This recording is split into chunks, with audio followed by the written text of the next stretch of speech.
Good evening, everyone. Welcome to the April meeting of the Greencastle Common Council. If I could ask everyone to rise for the Pledge of Allegiance. Thank you.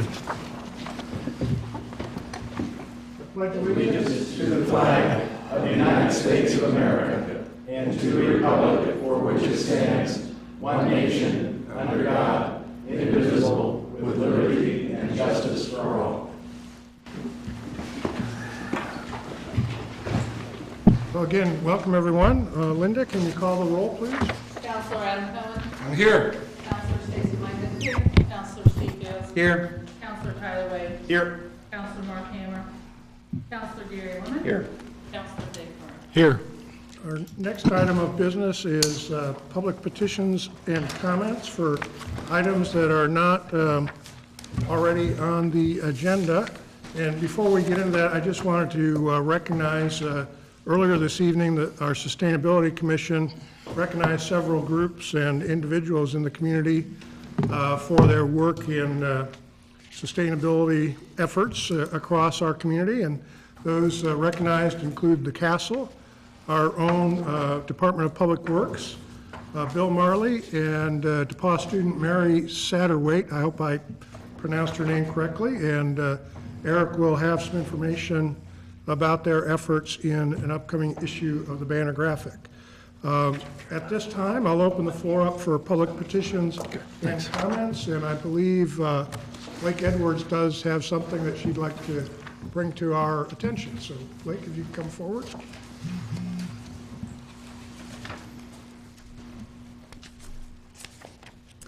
Hi everyone, and thank you for allowing us to speak today.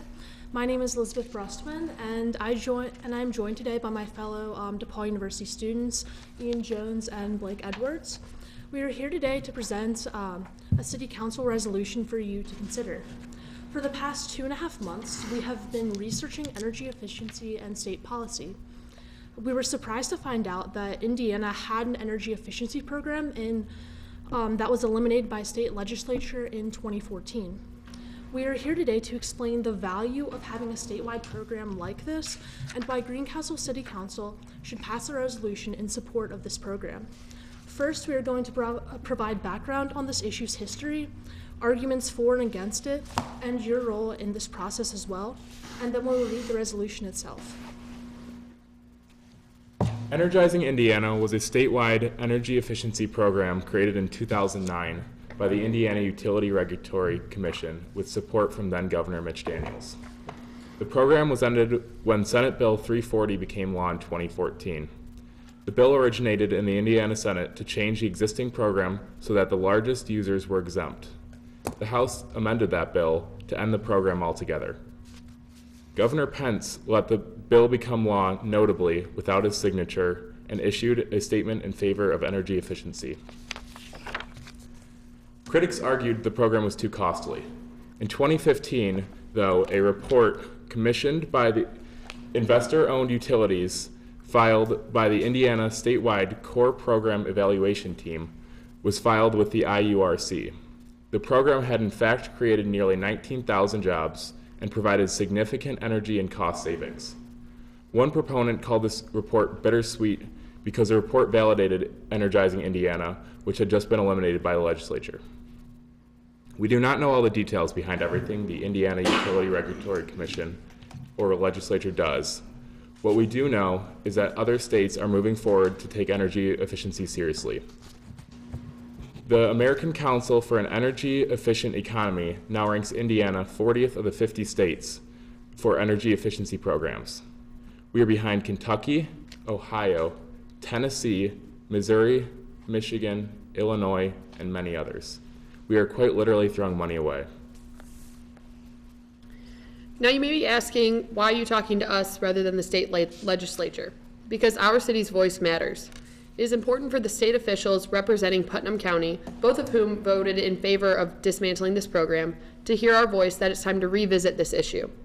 Given the primaries and general election are coming up, it's our hope that this small move can spur genuine discussion, support, and concern. Greencastle has the opportunity to publicly take a stance on this issue by voting on a city council resolution now. Our proposed resolution addresses the issue's complicated history in Indiana, outlines the costs and benefits of a previous program, and makes clear that implementing a new program can have vast benefits for Greencastle and Indiana.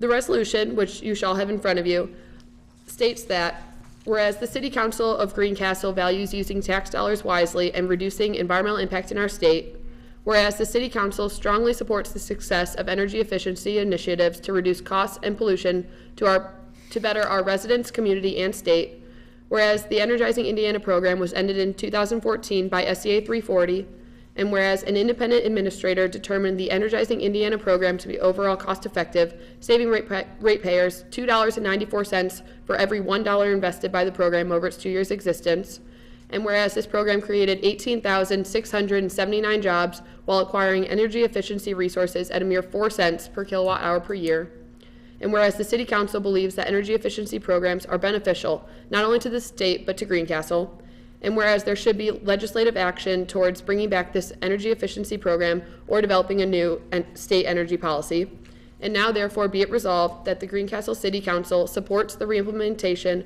of a statewide energy efficiency program similar to Energizing Indiana. Thank you for your consideration. Thank you very much. I will mention that we received this kind of late yesterday and haven't had time to put it in official resolution format with signature lines, and if council wants to pursue this, we'll be glad to do so. But we did bring it up at the Sustainability Commission meeting yesterday, and that group was generally in favor of, obviously, energy efficiency. And I will add, for the benefit of the public, although the official state program suffered a demise in 2014, several of our utilities still offer programs. The city is taking advantage of one of those through Duke Energy, where we're replacing all of our lighting with LED lighting, and we're already noticing a significant decrease in our electric bill here at City Hall. And although it does cost us some capital costs to have this done, we do get a partial rebate from Duke Energy. So although the official program has ended, there has been some other things that have kind of picked up the slack, so to speak, as well. But I got one question. This program,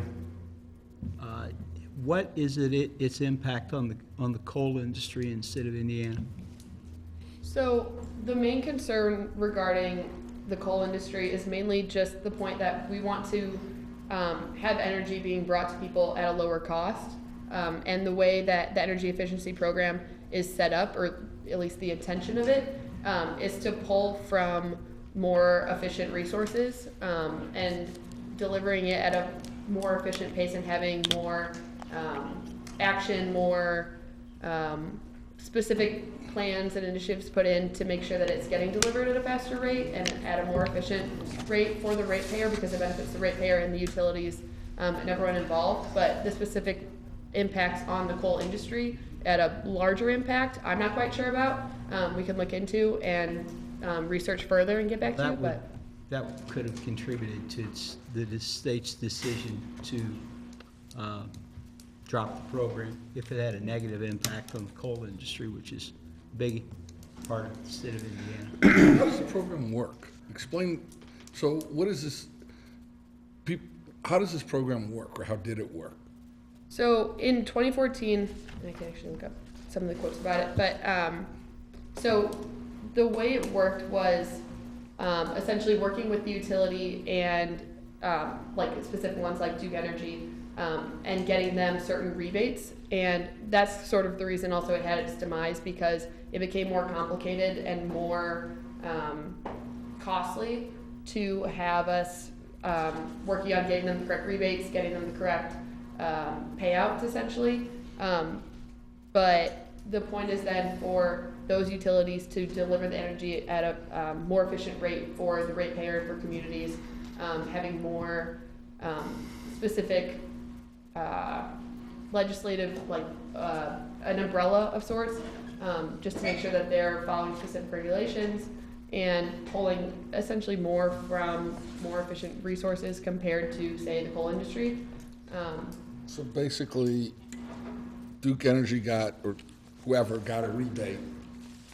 that rebate then was supposed to be used to deliver energy more efficiently to my house, which would then reduce my, So it's easier for the Okay. ratepayer to get cheaper energy, but then it became more calculated at the top. I understand. Yeah. But the end result was cheaper rates. Correct. Well, there were a variety of elements to the program. They also would come out and do like residential energy audits and That's the, yeah. recommend insulation or Yeah, weather one of those done. stripping. That was kind of cool. Yeah, so Saved me a lot of there were money. several aspects of the program, and it was quite successful. Yeah, I mean, I had that done. The effect of this would be a statement of principle, right? And to say the city of Greencastle believes in energy efficiency and any energizing programs that would come forward. I mean, it doesn't require anybody or any business to do anything, right? It's just a statement of principle. I find this a little ironic that we just talked about sustainability awards, and you're coming in with this resolution. Greencastle's been the Green City of the Year in Indiana for a number of years. I don't know whether the string is still going, but we care deeply about the environment, about sustainability. At least I do, and I would wholeheartedly encourage the council to support this resolution. Let's bring it forward as a resolution. I did a little bit of research on my own, and it looks like primarily, kind of, and this may be to Steve's comment as well, right? There's demand side, management of energy efficiency, and supply side. This is more of a demand side issue, right? So a lot of what they were doing was, like you talked about, the rate or the efficiency studies, right? Trying to increase the use of energy efficient appliances, right? Light bulb replacement. That's different than the supply side, which would be maybe more onerous regulations on corporations or producers. Well, So it seems to me like this is a pretty net win, right? One of the reasons Duke has continued their program is because it's keeping them from having to invest in a new, make a significant capital investment in a new generating plant. Right. On July 8th, when it's 103 outside and everyone's got their air conditioning Yeah. whirling, right, the cost of a kilowatt hour is probably $20,000 or $30,000, right? So it's peak load pricing. What do we need? Do we need motion? This was, if you want to make a motion to approve it, we can, then we'll bring it back next month. Or just tell me to bring it back next month as an official agenda item, and then we'll get it prepared with proper signature lines and everything. I move that we pass this time. That's We fine. can sign it off next month. Yeah, I'm going to sign it off next month. I do have one request to our students, who did a very nice presentation. I feel like everybody comes to Greencastle City Council for this stuff. The League of Women Voters loves to come to us. There is a county council. There are other city councils in the district. If you really want to make an impact at the state level, I know you're going away for the summer, but in the fall, go to the county councils, go to some of the other councils. It's important everybody buy in, not just Greencastle Council. And Tuesday night, the League of Women Voters sponsored a candidate forum that included our state representative position. So there were two candidates there that you could have asked this question of. And then there were several candidates for federal House of Representatives that you could have also asked a similar question of them as well on the national level. And I can get you everybody's contact info, happily. Good. I'll second Gary's motion. Good first step. Yep, Thank you. I'll second Gary's motion. We have a motion and a second to pass with signatures taking place next month. The energy resolution, we'll get it properly numbered It and would be everything. 2018-2. Four. Well, we got 3 on the agenda, but if it happens before, then 4. So we'll get it all formatted for signatures. Are there any further questions or discussion? Hearing none, please signify your approval by saying aye. Aye. Thank you very much. Thank you. Thank you. Are there any other public petitions and comments for items not on the agenda? Hearing none, we will move on to special requests. The first special request is from Julie Carr with Kinetic Change. She actually has the first two, one for a 5K route, and then a request to close Indiana Street. So Julie, welcome. Okay, so the first one, yes, is for the actual 5K route, and it's not exactly a street closure. We've just called it like a street monitoring, and the police department has been kind enough to go to a couple of the points along the route and monitor as people cross a couple of the busy routes. And again, we're starting at Deer Meadow and following the same route, and I don't think that I gave a map this year. And it goes through First Baptist and crosses through neighborhoods across Alban Pond, goes through Sherwood, goes back up the People Pathways, and ends at Deer Meadow. And one other change that might be, this year we would like to start at 5 o'clock instead of 6 o'clock, because this is the 5th year that we are doing this, and so we're trying to focus on the number 5. So we thought we would ask if we could bump that up an hour. And so it would be like 5 to 6 to ask for assistance from the police department for that route. Any problems, Tom? No, sir. Make a motion, we grant street request closure. Second. Or the rolling stops, I guess we call them. That will work. Second. Thank you. We have a motion and a second to grant the street closure request for the Kinetic Change 5K, or the CAR 5K run. Any further questions? Hearing none, please signify by saying aye. Aye. Julie, Yes. can you tell people how they can sign up and let them know how they can get registered and what the cost is and that type of thing? Thank you.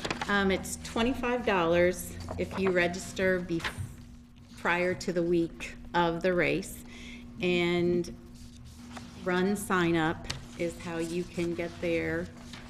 And it's kind of in the middle of a website change, but run sign up would get you there.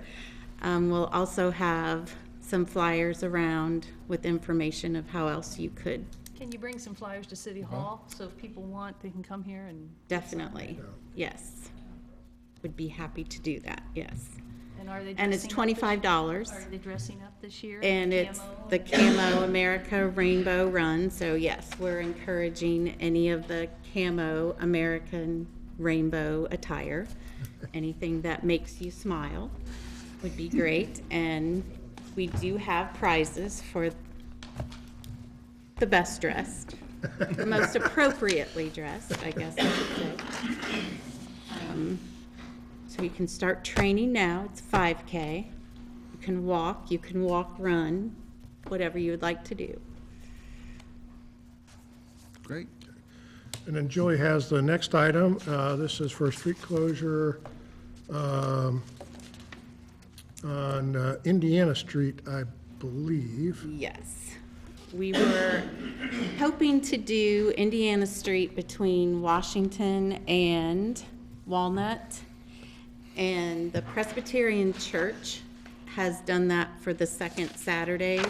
And I talked with Wes, and he was going to send something that said the second Saturday in June, they would not be using that street. Did anyone receive that? I didn't receive anything, but we had talked to him the month before when he came in, because that's also DePaul graduation weekend, and we thought that probably. Alumni. Or alumni weekend, I'm sorry, yeah, alumni weekend. We thought the crowd was probably gonna be a little more adult, and they had volunteered to, maybe go to consider a slightly different location that would be more kid-friendly, perhaps. And I've checked with the alumni at DePaul department a couple times, and as of now, the only thing scheduled that Saturday night, June the 9th, was the 6 o'clock dinner for the different classes. And so we were hoping to move it to that street so that we could include a little more variety, more family. We have a candy store, we have an ice cream store, we have Starbucks. And I'd also talked with Laurie about, and I'm not sure how this all works, but if we were to sell alcohol, and I sent her kind of a floor plan I don't know if anyone got the floor plan. She said that you needed to have like where they would pay, get a wristband so you can separate alcohol, non-alcohol, plastic cups that would be out in the street versus the restaurant or the bars there. So I still would need to work out those details with her. How many people would typically We can participate in provide the street event? closing, and then if Lori suggests that we need to come back for the alcohol side of it, we still have some time to do that, and, because you'll have to work out things with the state as well. Excise. Yeah, excise. Yes. Can I suggest that maybe we need to get DePaul, you, and maybe Wes all into the same room? I just see this collision occurring downtown of multiple people trying to do this great things on the same night. And maybe if we, I mean, I'd be happy to even I coordinate that meeting. Completely think that's I great. think, and put this on the table for a moment.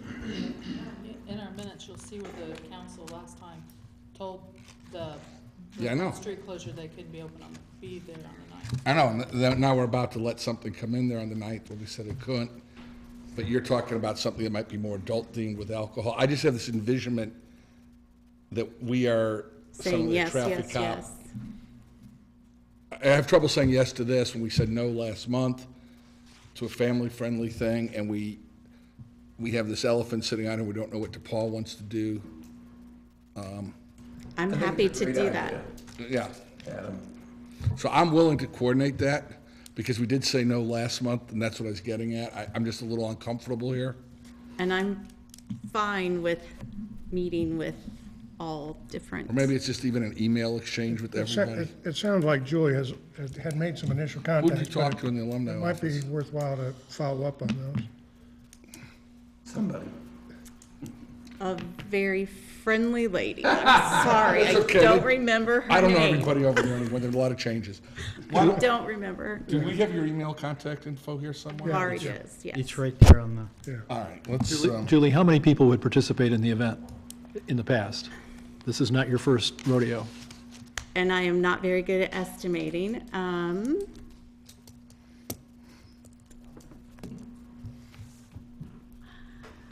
100? Well, that's something you're going to want for the future I to mean, know. okay, I know that Headley's has donated like at least 10 tables and 100 chairs. And we've done that. And then and you can't really predict, because what we had one year doesn't guarantee what we have the next year. And It doesn't sound like it's a huge event, hundreds and hundreds of people. no, it's not going to Okay. be like The reason I asked that, 1,000 people.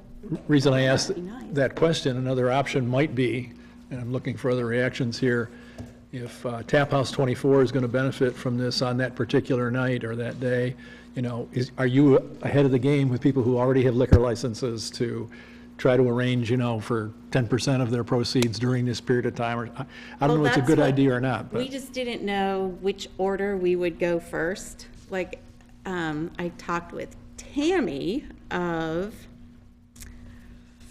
who helps with First Friday organizing, Main Street and Green she gave me Jackie's email from Moore's and said, you know, she could help with things like electricity if we have a band, how to do the roping off and to the wristbands and that kind of thing.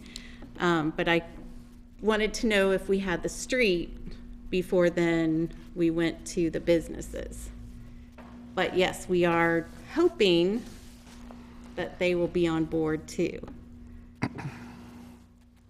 It all started by my first visit to Scoops a month ago, and that's how I found out that the Presbyterian Church was doing their second Saturday. And so then we kind of pulled back and then found out that they weren't going to use it on the second Saturday in June, which was the one Saturday of the year that we would want it. that was what because we told them they couldn't do it. That's why I think we need to double back here. We were the ones who told them they couldn't do it that Saturday Well, he was very kind. He did not say that. He just said, we won't be using it. And I know inevitably Main Street's gonna come up with some guidelines, and they're gonna play the calendar cops, not us, but maybe. So until then, I'd suggest, if it's all right with you, that we table this a little, A little, table it for the month. table it for a month, Let you tighten it up.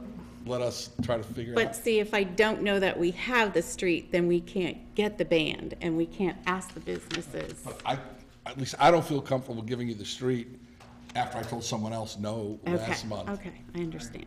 You see what I'm saying? I agree mean, with council that. can disagree. see. Feel free. We told someone else no, and now we're gonna turn around and come back and say yes. I didn't know that you had told them no. I thought they It chose. wasn't quite a definitive no, it was more of a mutual agreement because of the nature. I'm not sure the church was aware that it was going to be alumni weekend that Saturday at the time when they were putting their calendar together. You know, we have 2 parking lots downtown.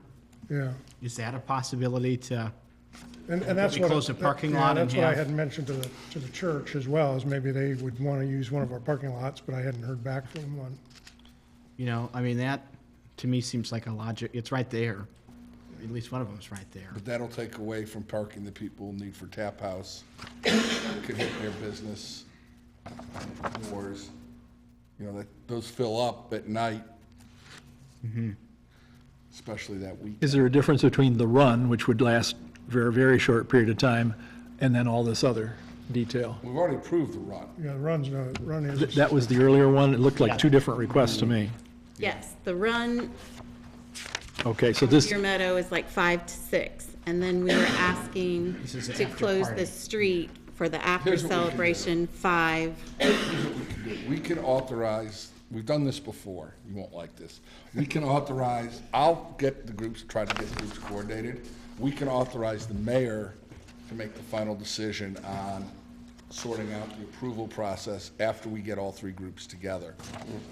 And, you know, I'd hate to see nothing happen, right? Right. Because it's another month, people can't get things lined up. So I like that suggestion that.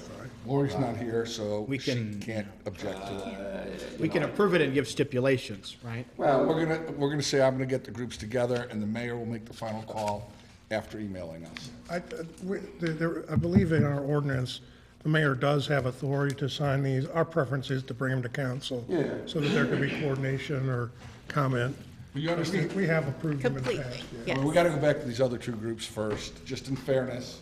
To go to West, say, look, we did this, go to DePaul, we did this, DePaul wouldn't have anything then. and then come back and figure out what, this might complement everything, this might all complement, I'm thinking, I hope it's a wonderful time. you know, if you're gonna have an alcohol thing out there, you're gonna have the street closing events, and your alumni there, that might make your group bigger. Because we also wanted to have a band, which, so then it was gonna be the noise ordinance, and then, you know, one thing just leads to Why another, don't we just to say that we another. authorize the mayor to approve the band, the noise ordinance, and everything necessary to make this happen after all the groups have talked?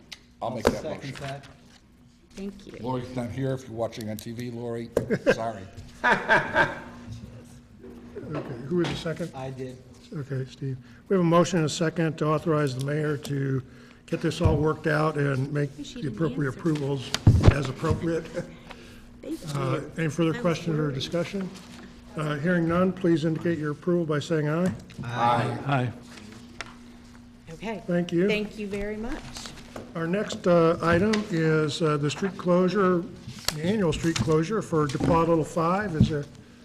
Could you please introduce yourself, and thanks for coming? Yes, my name's Andrew Byerly, and we're requesting the closure of 3 streets. On the 25th, that's the time trial, we're requesting North Calvert Way by Area 30. I know in the past the city council hasn't liked that, but we can use the DePaul Nature Park if that is more attractive to y'all. And then on the 27th, Anderson Street between, or on the DePaul side of 281, and then on the 28th, the 4 streets surrounding the Green Center for Performing Arts. Why are you going back to Calvert Way?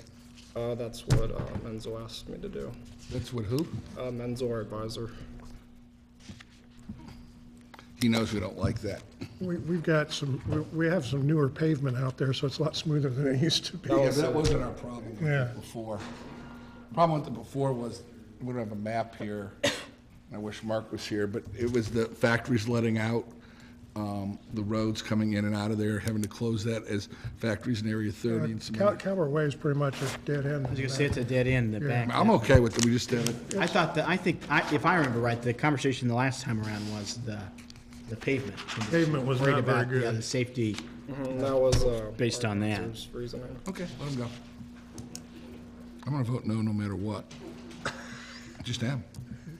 And then we have the event registration forms filled out on DePaul's side, and then we also got the waiver approved by Lori and the DePaul risk. And for Calvert Way and for the streets on Anderson and for the actual race, you're gonna get notification out to any neighbors, businesses, Yes, sir. hand-delivered. He's one of my swimmers. I'm not trying to be extra strict on you. That's just a standard procedure. Yeah, yeah. Put in their doors. Is there a rain date? Usually it's Sunday, but I think they try to have the race on Saturday. Why don't we approve a rain date now? It's for the 29th. Yeah, Might as well, right? just approve the rain date. And it's the same 4 streets on the 29th, right? Same Yes, sir. time. What happens if the other things get rained out? They just get canceled then. Okay. And that Calvert Way is right out there in the middle where all those plants let out. It's That's what we had, that's what I said. on a Wednesday. There's no plant access onto Calvert Way. It's just a dead end that goes north. The only access out there is Area 30, Yeah. and they're usually done, late in the afternoon. So it's really pretty quiet out But you there. have the participants trying to get in and out of there. I mean, I spent a week there one afternoon in that traffic. Yeah, what time are you gonna be out there? 4:15? 2-7, but we Yeah. think go in before that. If you wait till 4, you'll probably miss most of the rush And hour. I forgot our advisor called them and said it wouldn't disrupt their classes or. It's not too bad out there, actually. Not the hugest fan of it, but I'll defer. I make a motion that we approve the street closure request for Little Five with the inclusion of the 29th rain date of Hannah Olive College and South Locust Street from 9 to 5. One more thing we need to add. Last time we stipulated that DePaul Public Safety or some recognizable group man each of the intersections so that if emergency vehicles had to get through, because they're closing those corners off. Is Tom sitting here? Tom Sutherland? Do you remember that, Tom, or Fire Chief? That we had, not you all, but we had DePaul Public Safety man those intersections or DePaul Physical Plant? Yes, all public safety is in charge of the security of this event, so they will man those intersections. They leave them, if I'm not mistaken, they leave them somewhat open so emergency vehicles can Right. get through in those intersections. Some of our officers will help with that detail, but yes, DePaul Security is in charge of that. Just throw that in, that there has to be emergency. All 4 streets, right? Right. Yes, yeah. Charlene will know what it is. Just put it in there. Yeah. That the intersections have to be open for police, fire, ambulance. She'll understand, so just throw that in there. I amend my motion, Linda, to include stipulations that they work with public safety to provide security for the event. And we have that taken care of. Second? Second. Okay, we have a motion and a second to approve street closures with the condition of notifying property owners and ensuring that the barricades are manned so public safety access can be provided.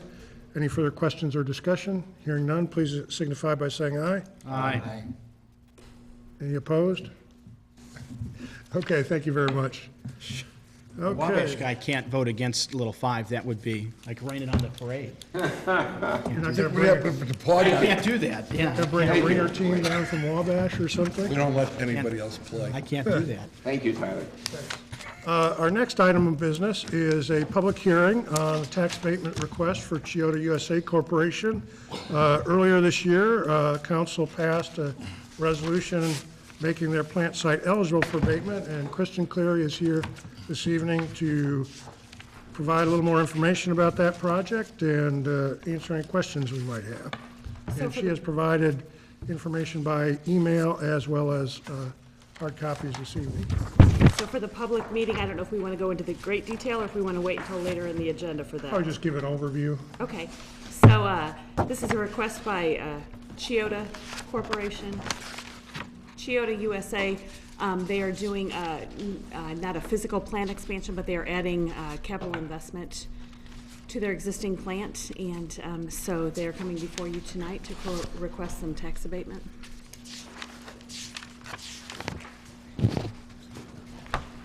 So I provided a summary of the project and have given you all a copy of that. And so for tonight, you approved in your February meeting, you approved that it would be designated an economic revitalization area eligible for tax abatement. And so this is a public hearing on that. You approved that, but we have to hold a public hearing before tax abatement can be sought and approved. So that is what we are here before you this evening for. But this is not quite our usual tax abatement.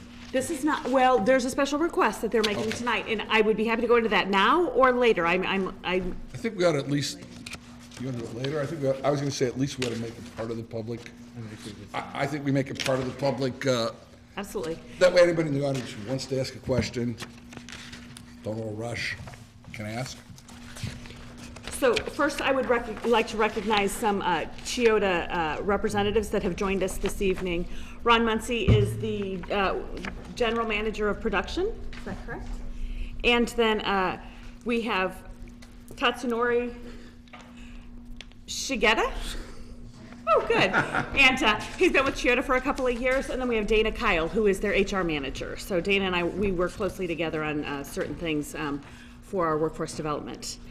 So anyway, typically when a company requests tax abatement and we request 10 years and we do Tim Conrad, he is their consultant on the project as well. I apologize, Tim, he is also working with them. So typically they request a straight line tax abatement, 10 years, 100%, 90, 80, 70, 60, 50, 40, straight down the line. This time is a little bit unique. They are requesting a little bit more funding because they would like training dollars. So training dollars can be sought in a variety of ways, but we felt like the most expedient way to do this would be if we were to award them 3 years at 100% abatement and then continue with the rest of the schedule. Year 4 would be 70%, year 5 would be 60%. And the additional taxes that would be saved in years 2 and 3 by giving them 100% would be $42,000. They are speaking of creating 60 jobs, so that's about $700 per job created that they would be used in spending on training dollars. There's a variety of ways to go about this. We are coming before City Council to request this, and this gives you the authority, and it also puts the power in your hands to do reviews. So one of the stipulations would be in the request for this abatement is that they would be requesting training dollars, and then we would be asking them to do the reporting of those training dollars and show how they are expending their money back to us, back to you. So you have that authority then to review those documents and approve or disapprove based on that criteria. So it is a little bit different. It's a little bit different from the traditional in that what they are requesting is 100% for the first 3 years and then a straight line after that, which will result in, like I said, about $42,000 extra dollars given of abatement to the company. We've never had this situation before. And oftentimes training dollars will be given to the county council, or excuse me, to the company by the state of Indiana, Indiana Economic Development Corporation incentive dollars. And they give those when the project is competitive. So if we are competing against another state. In this situation, Chiyoda only operates in the state of Indiana, so that this is not a competitive project amongst other states. Most of our other companies locally do have plants in other states that compete against our plant. So Ascena, for example, they have a plant over in Ohio, so when they create a project, they compete our plant against their plant, so it's a competitive thing, and that's when IEDC dollars can kick in. New Bremen, Ohio is where Crown's headquarters are, so when Crown has a project looking at here or looking at there, it's a competitive thing, and so therefore they're competing for those dollars. Most of our industry has plants in other places where they compete for dollars. This is just a unique situation where Chiyoda is only here in Indiana. Kristen, could you maybe speak, or maybe Dana could help answer a question? What would be the nature of the training that the employees would undergo to help them with company operations. Okay, so currently what they want to do is they have full-time employees and they have temporary employees.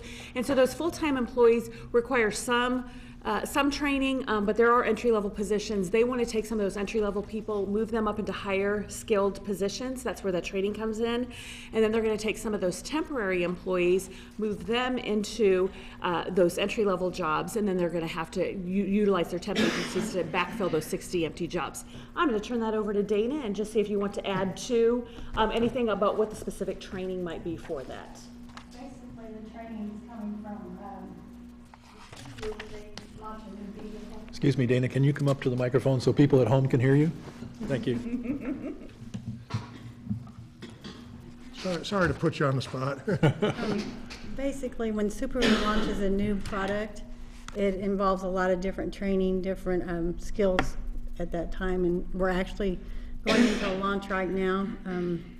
Ron Muncie actually runs the manufacturing part of it, and Subaru requests certain requirements, say 3 people completely trained on each project, which takes a lot of manpower, and we need our more skilled associates at that point. So there's a lot of training going on for each position, and then the new people that come in, we have to train them into the positions that they left. So, and this is going to be going on for quite a while. Okay, so it'd be machine operation, assembly techniques, Yes. quality control. Some maintenance, mold tech positions, all the positions like that, yes. If somebody undergoes the training, and they move up to one of these higher skilled positions, what's a typical differential between a unskilled or semi-skilled position that one moves up to a more skilled position? Okay, with the unskilled, it would be $13.50. And they can go up as high, I mean, some of them go up to $26 an hour. Maintenance, of course, is much higher, but that would be typical. About $17 an hour would be an average wage. So wait, you're saying that's a little bit different numbers than I've heard. Maybe we should wait till after the public hearing, or do we want to ask, I don't know, it's up to council. Well, we might as, rather than dance around something, we might as well just get. I just want to be fair to our poor department heads too. Yeah, I mean, this is a public hearing. Any decisions are not made during the public hearing, they're made during the regular agenda item. That's a little bigger differential than I had heard. So you're saying that the people that are currently working are making 13-ish, 50 an hour, we'll say. Right. And when they undergo this training, they're going to get a $4 an hour bump? Well, they can go anywhere in between that. That's all I'm saying. You've got group leaders that are at $17 an hour. You've got team leaders that could be at $15.50 down, and it goes all the way from 12 up through. 12 is our entry, 12 is our entry level for temporary. So somebody, what would be the minimum they would get for a bump? Like $14 an hour after the training? So the $12 is the temporary. That's what I told you initially, was Right, $12. right. And then the entry level for, it's not direct hire, but their employee then turns into a $13 hour. And then we can go up to 15 is what I gave you. 15 to 17 is the range, but 15 is probably going to be about the average for what we're discussing. Okay, that makes more sense. Yeah, we're right. But maximum, and it depends on the training and the skill level and everything else. But Sure. yeah, 17 is for a group leader, and then like she said, maintenance can go So higher. most of these people are getting a $2 an hour. Okay, thank you. Now, because this is a public hearing, we do open the floor for questions. But before I do that, I wanted to see if council had any further questions before we ask any questions of the public.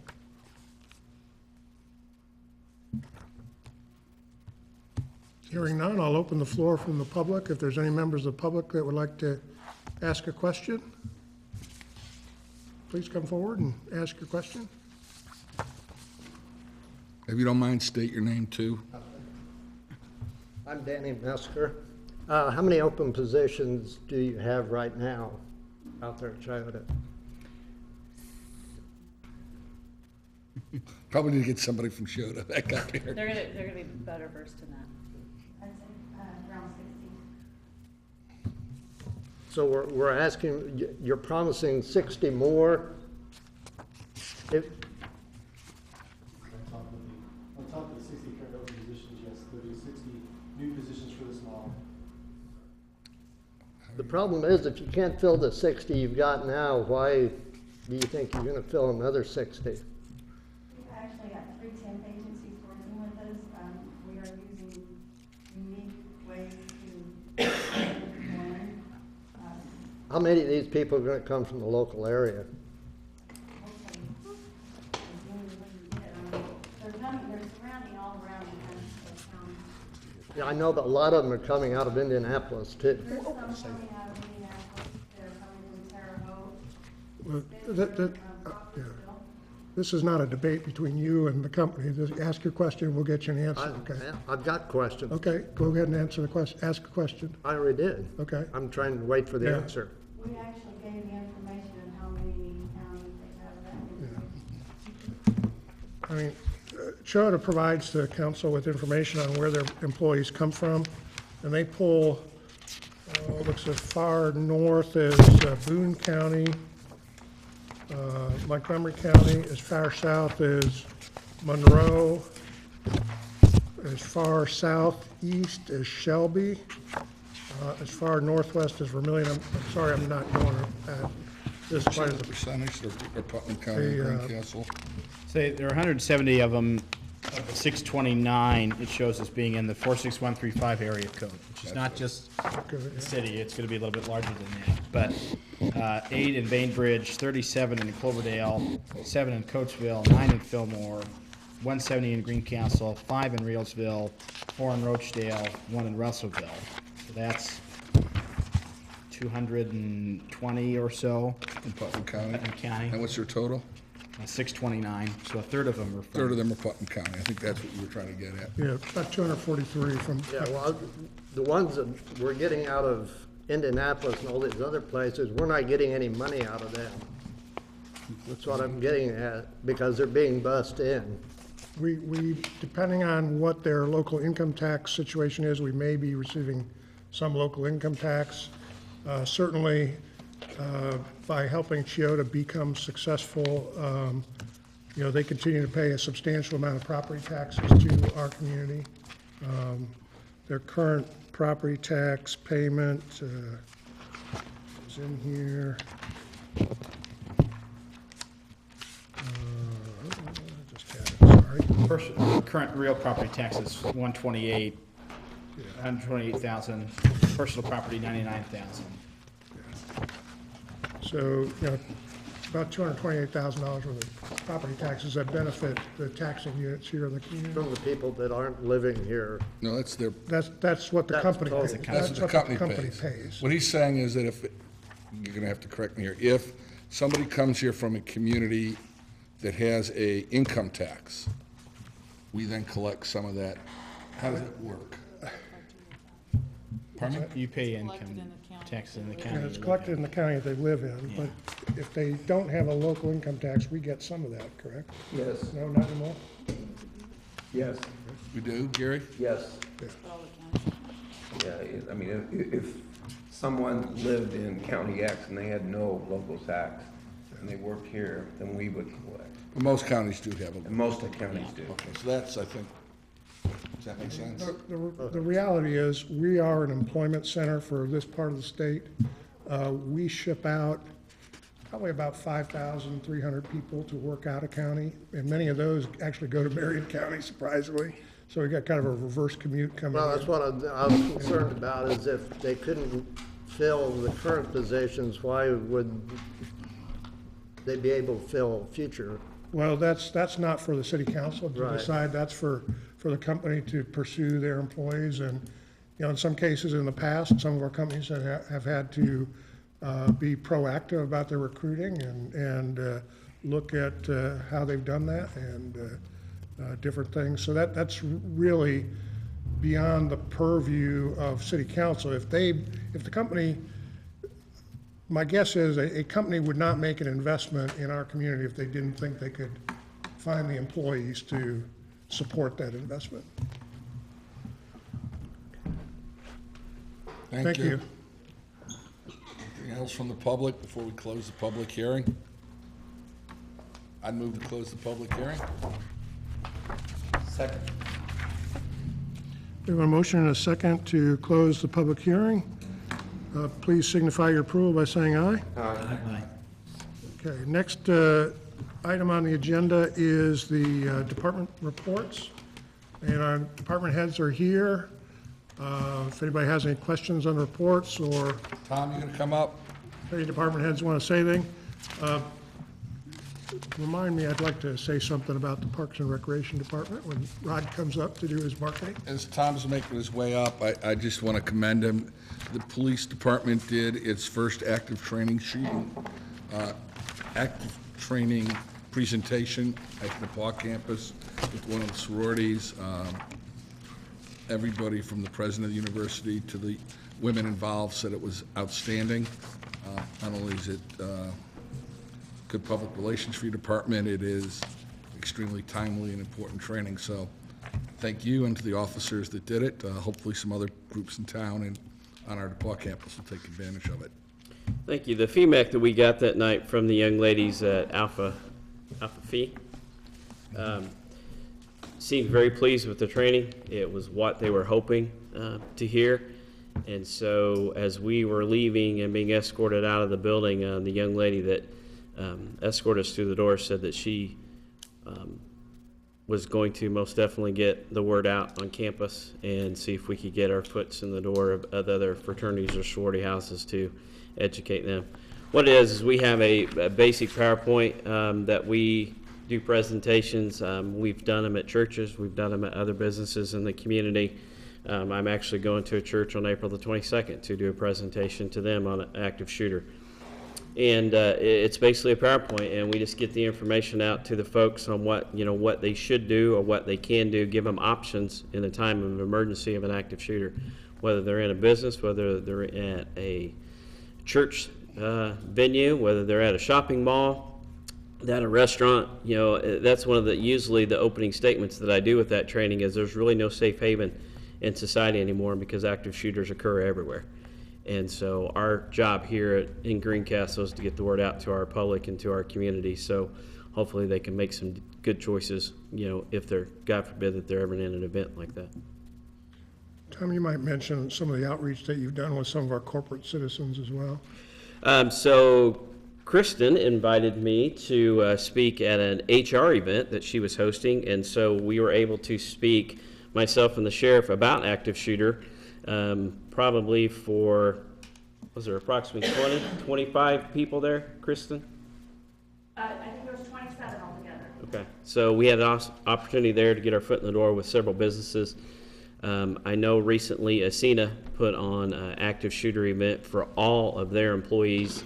The assistant chief and I got invited to that. They hired a company outside of, but they have multiple businesses, and so they brought a company in that would be willing to go teach all of their facilities. And I don't have enough vacation time to go teach all their facilities, so it worked out fine. And it was a very good presentation. As Assistant Chief Hopkins and I spoke to the two instructors after it was over, 99% of the stuff that they taught is what we're teaching. Maybe in a different format, maybe different terminology, but it's all the same. Sounds like an open invitation to people watching tonight, if they're involved with Absolutely. an organization, that they should not hesitate to get in touch with you. Absolutely. Like I said, we've been to multiple churches, we've been to multiple businesses. Kristen's helped me get my foot in the door with a couple of, other places here in our community, and this is free. You don't have to pay a company thousands of dollars to come in and teach your staff. We're going to come in. It's our job as part of this community. So we're going to come in and put the presentation on. It takes about an hour, hour and a half at the most to go through the presentation, and then with questions afterwards. I was actually on my way up here to talk about, we have a really good event coming up that the Greencastle Police Department and Greencastle High School Corporation has been teaming up with for the last several years. We will be participating in our 14th Drug Take Back Day coming up on April the 28th.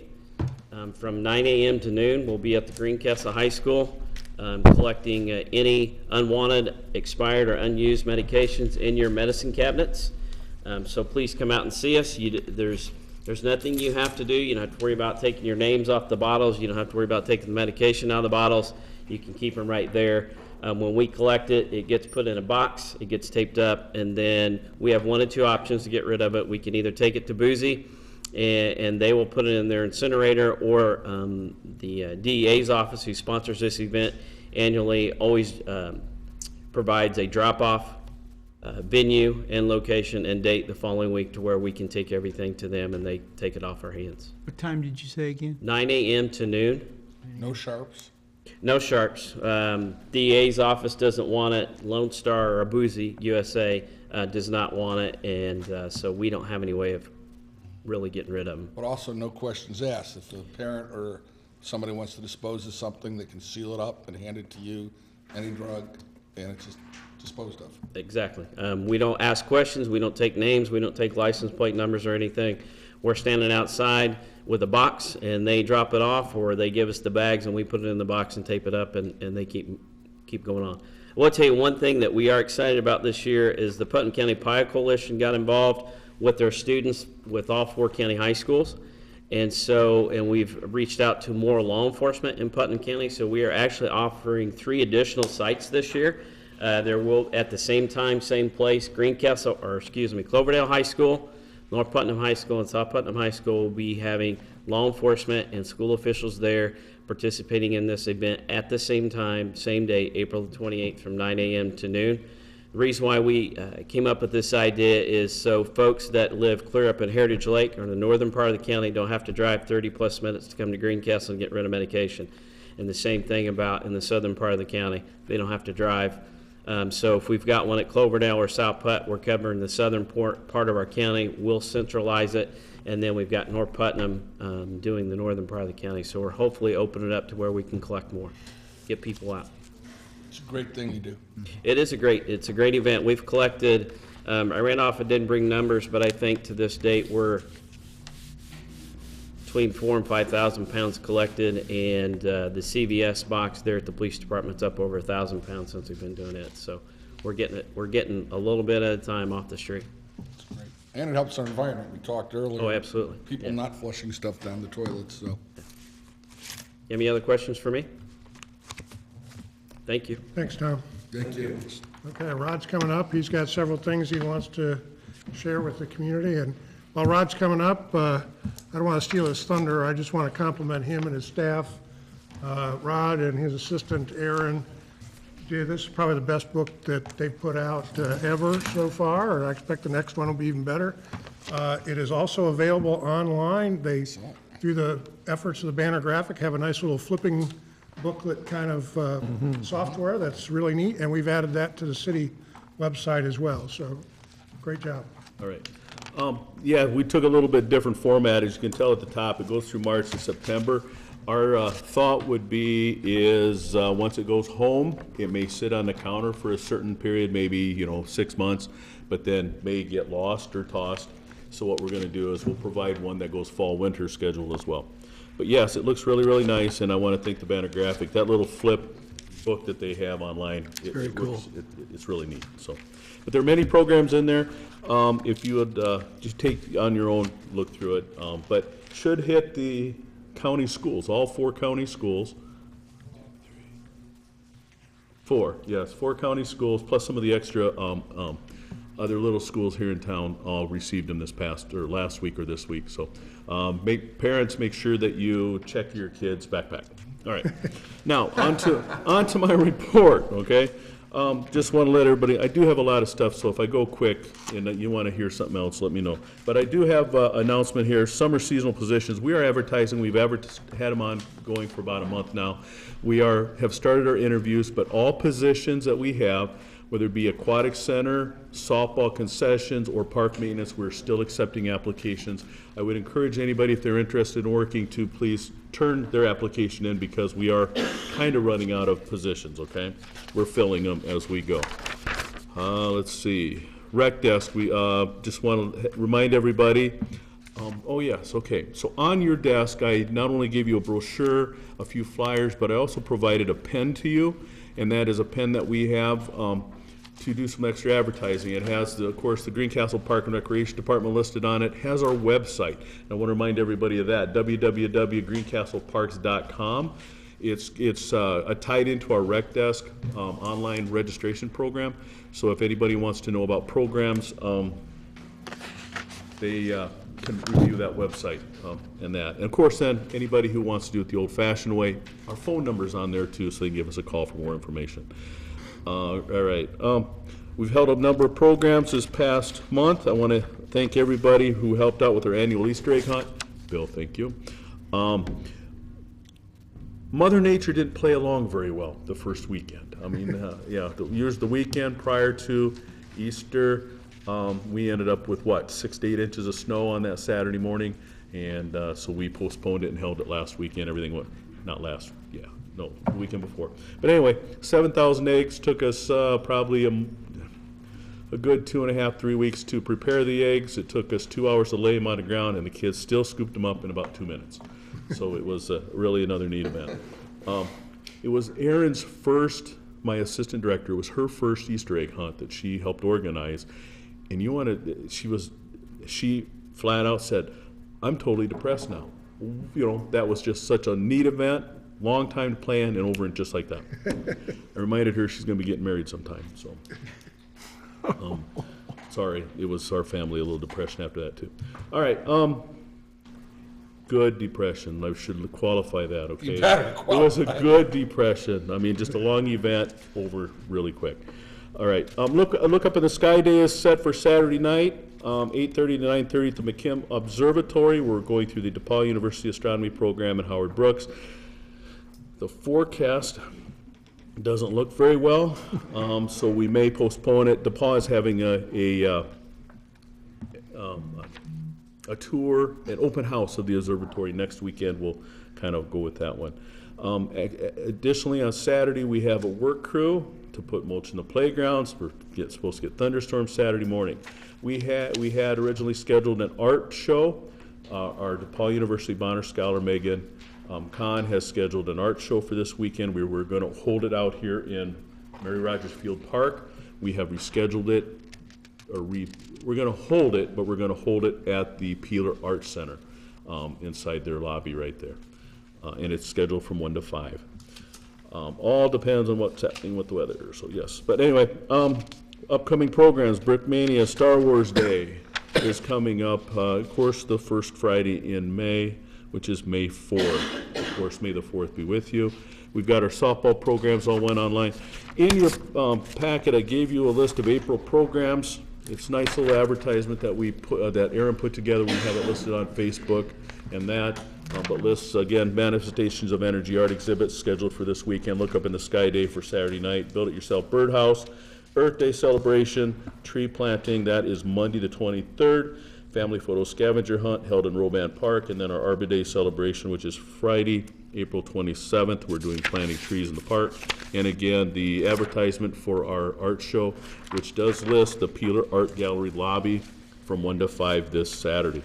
So if you have any questions regarding anything that we're doing, I'd greatly, feel free to call us at 765-653-3395. That's the Park and Recreation Department. But also check out our programs, which are listed on our website at www.greencastleparks.com. There's my commercial for the month. Hey, do you have any questions?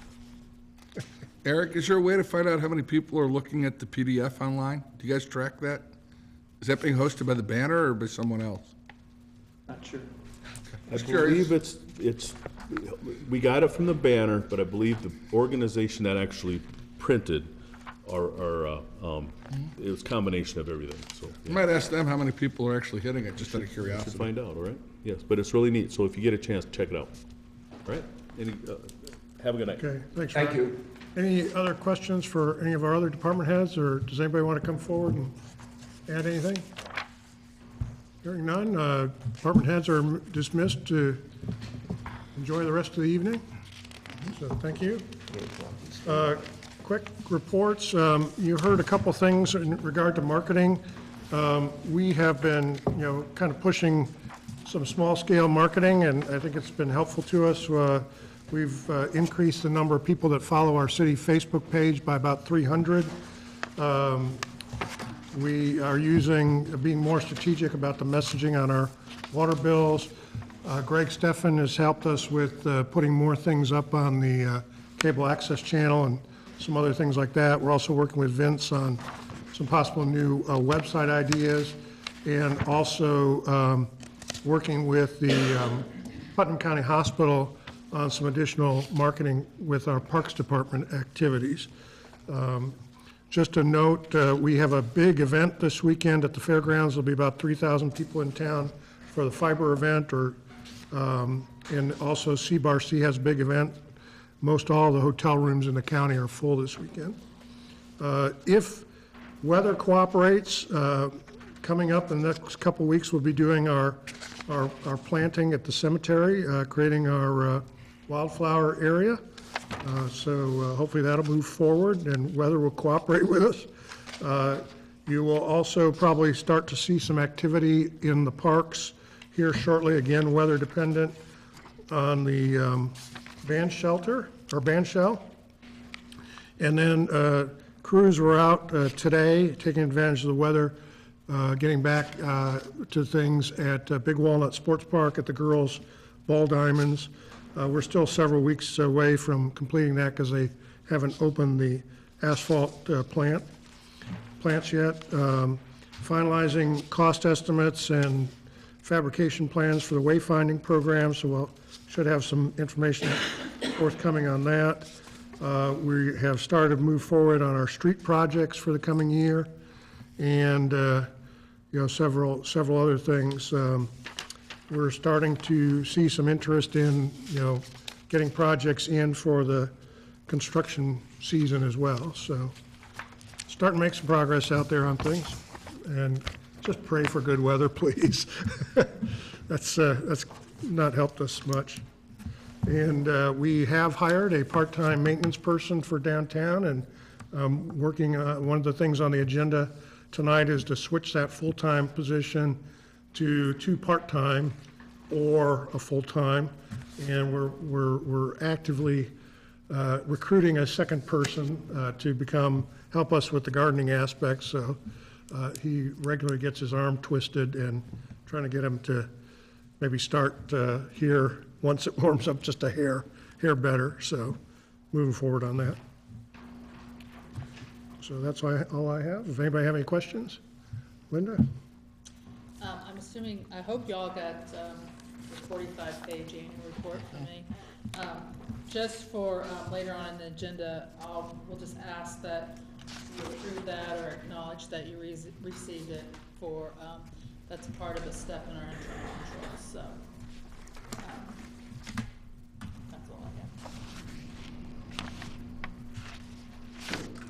So you're next, Adam. Couple very quick things. I guess we're going to have a really busy weekend in town.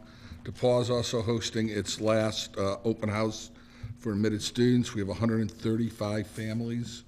That's not students, 35 families visiting us was the last number I heard. I think it went up a little today, so maybe 140. So there'll be a lot of people coming through town. Hopefully we can welcome them and they will find their way to all of our area businesses. I also wanted to take a moment to recognize 2 local people. I don't know if it's made the banner yet or not, but DePauw announced its honorary degree candidates. And 2 of those candidates are coming from our local community. One is Jinsey Bingham, who served on this council for a long time, sat right next to me for years, and I think it's great. And the other person is Dorothy Brown, who's also had a tremendous impact teaching in our schools, as a principal in our schools, later working at the university itself. So I think it's really nice to see 2 local women getting some great recognition from the university and recognition to our town for what they've accomplished in their lives. So I thought I'd at least point that out. That's what I got. The other honorary degree recipient is going to be Eva Kor, the Yes. Holocaust survivor. My wife went with a group to hear her speak last weekend and was just... She's amazing. I've heard her. I'm just taken in and taken aback by People what who she had don't to know, say. Eva has a Holocaust museum called Candles, which is located in Terre Haute, Indiana, and certainly worth a trip. It was actually burned to the ground a number of years ago in a hate incident, and she rebuilt it. So that is the other person. So some really neat and people can come to commencement and hear all 3 of them speak. I'm sure Jinsey and Dorothy will have some amazing stories. Eva's will bring more serenity to the night. Did Jinsey found Greencastle? She might have. But I'm not going to touch that. She's great. She's great. I just have two quick things. There's a Putnam County Job Fair on May 2nd from 9 until noon at the Putnam County Fairgrounds for our graduating seniors, those that want to hit the ground running. And a lot of Great. our businesses are going to be there. I think that's on a Wednesday, but just kind of mark your calendars, folks at home. A lot of opportunities. So many people are hiring in our community, and how great for seniors to get out if they're not going to go on to higher education to put themselves to work right out of the gate. Second thing I keep bringing up, Monday, May 28th, Memorial Day, 8 a.m. The sun's going to be shining. Come on out. We're having a 5K family run and walk. It's not on the road. It's at the cemetery. It's going to be, we're hoping it's a good family event. It's a donation event. And the whole purpose is to make improvements on the veterans section of the cemetery. So it's a wonderful cause. We're hoping to have a real good turnout. So 8 a.m. and then the normal Memorial Day program will be at 10 a.m. that day. So it'd be great to have a big crowd. And that is an amazing program, Memorial Day. People haven't gone. It is very You- good. You really, it's a moving. Yeah. They And do it's a great well job. attended. It is. I love it. I just want to thank Scott Zimmerman. He's working on a project right now. We've got a couple of things going on with some property that needs to be cleaned up on along Seminary Street. Scott's been working with a couple of families in that area, and just thank him for his efforts. I know the owner of the property is out of town, and we need. If you're going to own property in Greencastle, you need to take care of it. And this is a mess at this point. Thank you very much, Scott. Just a couple things for me. So one, the Indiana primary day is on Tuesday, May the 8th, and Putnam County has switched to vote centers this year, meaning that everybody can vote at one of the 8 locations in the community. And so since this is going to be broadcast and it's on TV now, I figured I'd just read off the locations. So the places you can vote at on Election Day itself, on Tuesday, May the 8th, are the courthouse, the Reelsville Fire Department, the Bainbridge Community Center, the Floyd Township Fire Department, the Putnam County Fairgrounds, Wellspring Church, the Greencastle Legion, and the Cloverdale Legion. And anybody in the county can vote at any one of those 8 locations.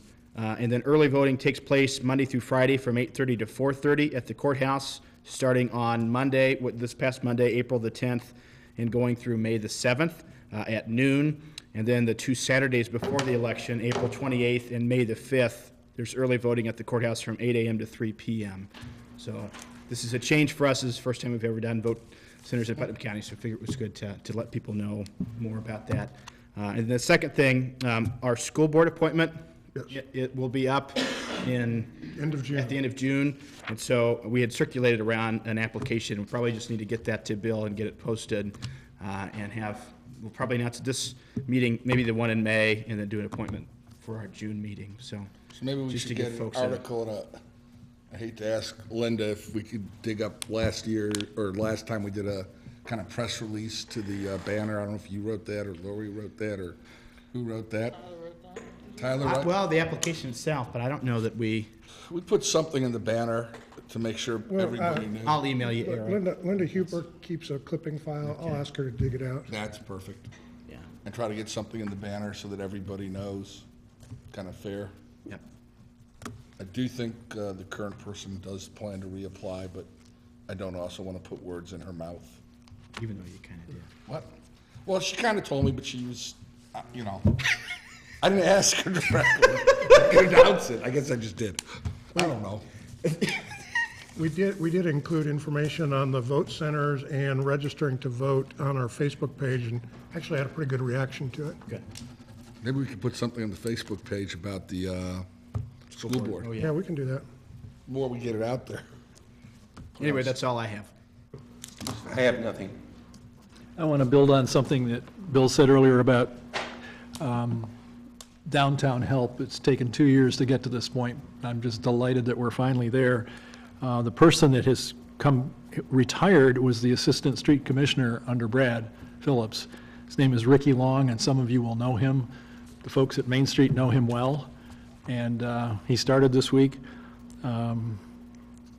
Also want to say something about Scott Zimmerman, who's been inventorying benches and trash cans and all kinds of infrastructure in the downtown area. He's taking photographs, he's researching original purchase prices, and I say that because people are making tens of millions of dollars in investment in the downtown area, and it hasn't looked up to a stellar community, and we're finally getting there, and I'm just really happy that we have some resources now to address that and get it cleaned up and keep it cleaned up. He's had some pretty good luck with some local vendors who may be able to help us out in refinishing those things. That's all I have. Next item of business is approval of minutes from the regular session of March 8th. Make a motion that we approve the minutes for March 8th. Second. We have a motion and a second to approve the minutes as presented. Any further questions or discussion? Hearing none, please signify your approval by saying aye. Aye. On my agenda, we had something in the previous section about council high school scholarship. Oh, I'm sorry, yes. We probably need to be talking about that. I think last year, we ended up with about $1,000 or so for the scholarship. So if council wants to do that again, we can get that taken care of for folks.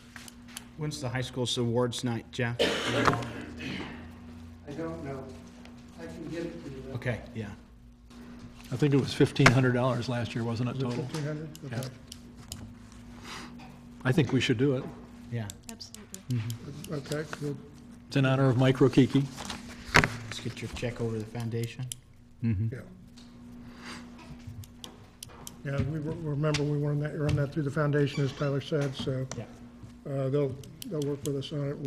There's a little tiny fee on it. We'll take care of that. Okay, great, thank you. Sorry to overlook that real quick here at the end. Next item of business is approval of city claims. I think Dave's going to cover. I'm going to pinch hit for Mark, who's up against the tax filing deadline as we speak. We had total claims, where am I here? I have it on one of these, of $934,873.49. Payroll was $409,065.25. Pension contribution was $15,065.46, 15,000 and change. When it comes to direct payables, we had $422,267.62, but the huge chunk of that was a payment to INDOT of $349,590, call it $350,000, and that is for the State Road 240 Pathway Project. The only other major one is a regular one to Republic Services for their services. Finally, under accounts payable, we had $88,475.16. The one that caught my eye, and I point this out to Stacy in particular, and Bill knows this, there is a $5,800 charge for plantings, seeds of various kinds for the cemetery, and there's going to be a 10-acre initial project out there. Bill, feel free to add to this, but instead of mowing grass all the time, can we beautify, I guess in this case, the area around that bridge, and cut down on maintenance costs by doing that. So, Bill, you tell me it's going to take 2 or 3 years probably for it to fully bloom, but if this works, it may be something that we can do on a larger scale, because we've spent a lot of time talking about the cost of the cemetery and how can we reduce those costs. So that caught my eye. Co-Alliance is in there. We've got some traffic light repairs. Nothing major beyond that, and again, those total claims were $88,475.16. So I'll make a motion that we approve the claims. Second. We have a motion and a second on the claims. Any further discussion? Questions? Hearing none, please signify by saying aye. Aye. Just a quick comment on the plantings out the cemetery. We probably will have some of that reimbursed. We've received a lot of support from Quail Forever, and several other groups, including the Putnam County Soil and Water Conservation District, and then we've got several volunteer groups that are going to come out and help with that. So hopefully, again, the weather will cooperate with us. So, okay, next item is old business. We have no other old business, so move into new business. The first item of new business is resolution number 2018-3, a resolution reaffirming resolution 2018-2 and declaring an economic revitalization area and recommended tax deduction. And this is for the Chiota project that we discussed earlier. Kristen's back up to answer any questions that anybody might have or to entertain discussion. And we have to read it, right? Yeah, I can read it. I am going to just skip the legal description. Yeah, trust me, I will. I will read just the normal one that we do for abatement. This is Common Council Resolution Number 2018-3, a resolution reaffirming Resolution 2018-2 and declaring an economic revitalization area and recommended tax deduction, Chiota USA Corporation. Whereas the laws of the state of Indiana, specifically IC 6-1.1-12.1-1 at sequence, provide for the creation of economic revitalization areas within the corporate limits of the city of Greencastle, Putnam County, Indiana, for the general purpose of providing property tax deductions to encourage private redevelopment of areas which have become undesirable for or impossible of normal development and occupancy because of lack of development, cessation of growth, deterioration of improvements, or character of occupancy, age, obsolescence, substandard buildings, or other factors which have impaired values or prevent normal development of property or use of property. And whereas the term economic revitalization area also includes any area where a facility or group of facilities that are technologically, economically, or energy obsolete are located, and where the obsolescence may lead to the decline in employment and tax revenue. And whereas redevelopment means the construction of new structures in economic revitalization areas, either on unimproved real estate or on real estate upon which a prior existing structure is demolished to allow for new construction. And whereas rehabilitation means remodeling, repair, or betterment of property in any manner or any enlargement or extension of property. And whereas pursuant to applicable laws of the state of Indiana, the Common Council of the City of Greencastle may create said economic revitalization area through the adoption of a resolution. And whereas the need exists to establish an economic revitalization area in order to encourage private redevelopment in the City of Greencastle, Putnam County, Indiana. And whereas Chiota USA Corporation has planned the economic revitalization of their operations by investing up to $10.5 million in new manufacturing equipment to support additional operations, resulting in the retention of 346 jobs and the creation of 60 additional jobs at their facility. Chiota USA Corporation seeks a tax deduction pursuant to IC 6-1.1-12.1. And whereas statement of benefits form, said form approved by the Department of Local Government Finance has been submitted to the Common Council on February 8th, 2018. And April 12th, prior to the installation of new manufacturing equipment on such real estate by Chiota USA Corporation, and that such statement of benefits are attached here to and marked Exhibit A. And whereas the Common Council of the City of Greencastle passed Resolution 2018-2 on February 8th and advertised a public hearing for April 12th, today, 2018. Whereas the Common Council of the City of Greencastle, pursuant to the laws of the state of Indiana, does now hereby find that 1, the estimate of the value of the new manufacturing equipment is reasonable for projects of that nature. The estimate of the number of individuals who will be employed or whose employment will be retained can be reasonably expected to result from the proposed described installation of new manufacturing equipment.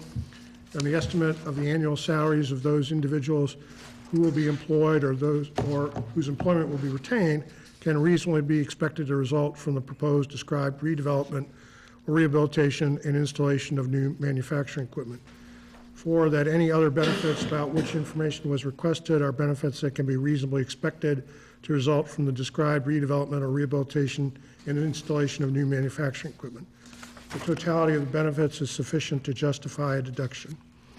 Therefore, based upon these findings, be it resolved that the Common Council of the City of Greencastle on this 12th day of April 2018 pursuant to IC 6-1.1-12.1-1 deems there to be a need to establish an economic revitalization area, and that said economic revitalization area shall be defined as follows.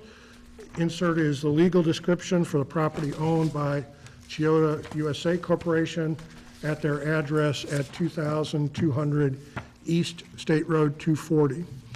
Therefore, the Common Council of the City of Greencastle does recommend a deduction of assessed value for a period of 10 years as a result of the installation of new manufacturing equipment as set forth in IC 6-1.1-12.1-4.5.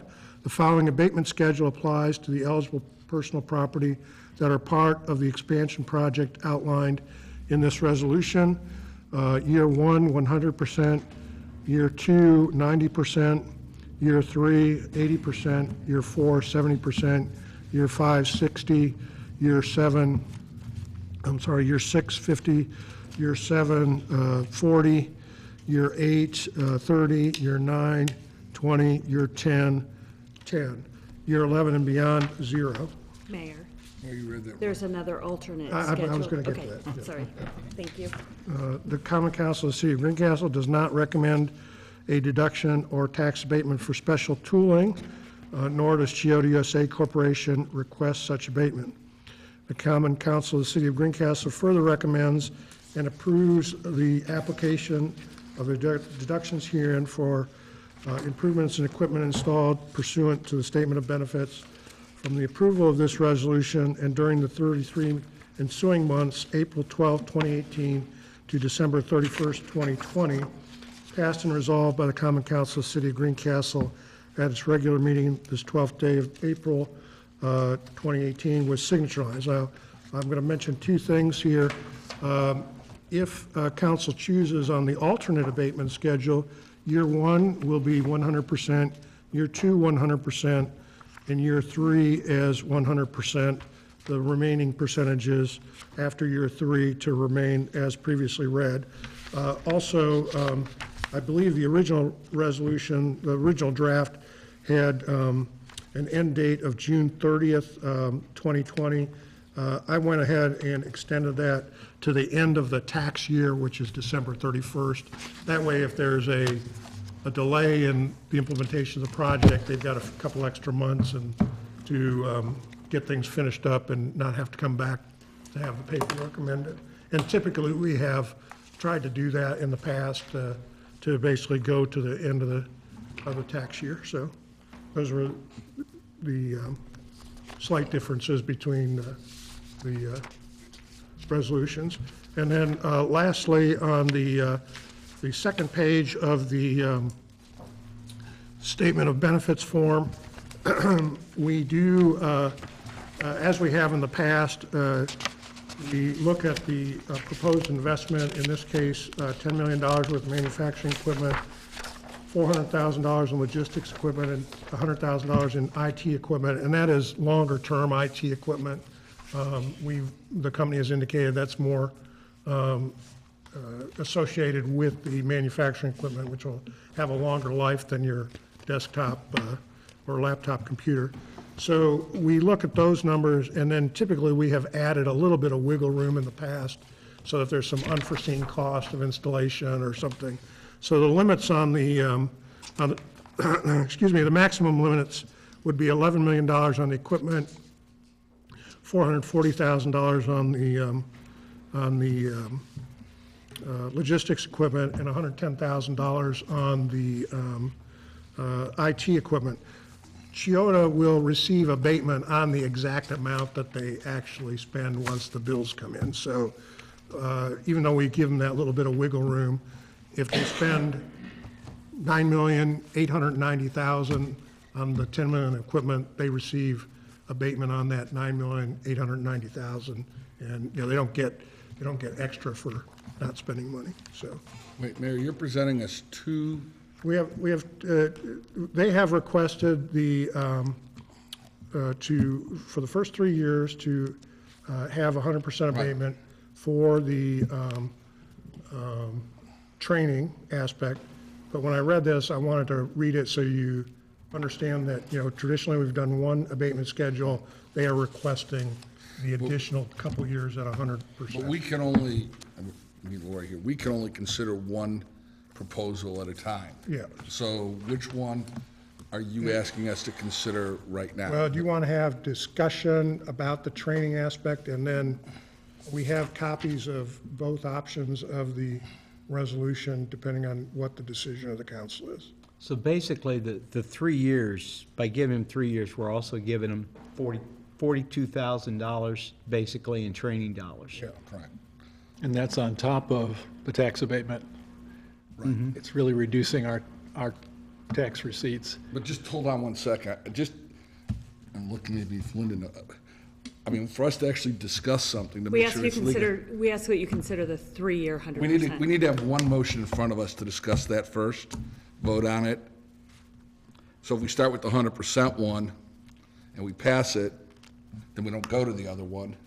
Or we could start with the other one, pass it, then go to the 100%. You see what I'm saying? For us to have a motion, we need something in front of us. Well, since their request is for 100% for 3 years, I think we ought to start there. Start there. Okay, so the proposal in front of us now for discussion is the 3-year 100% deduction, then falls into a standard deduction.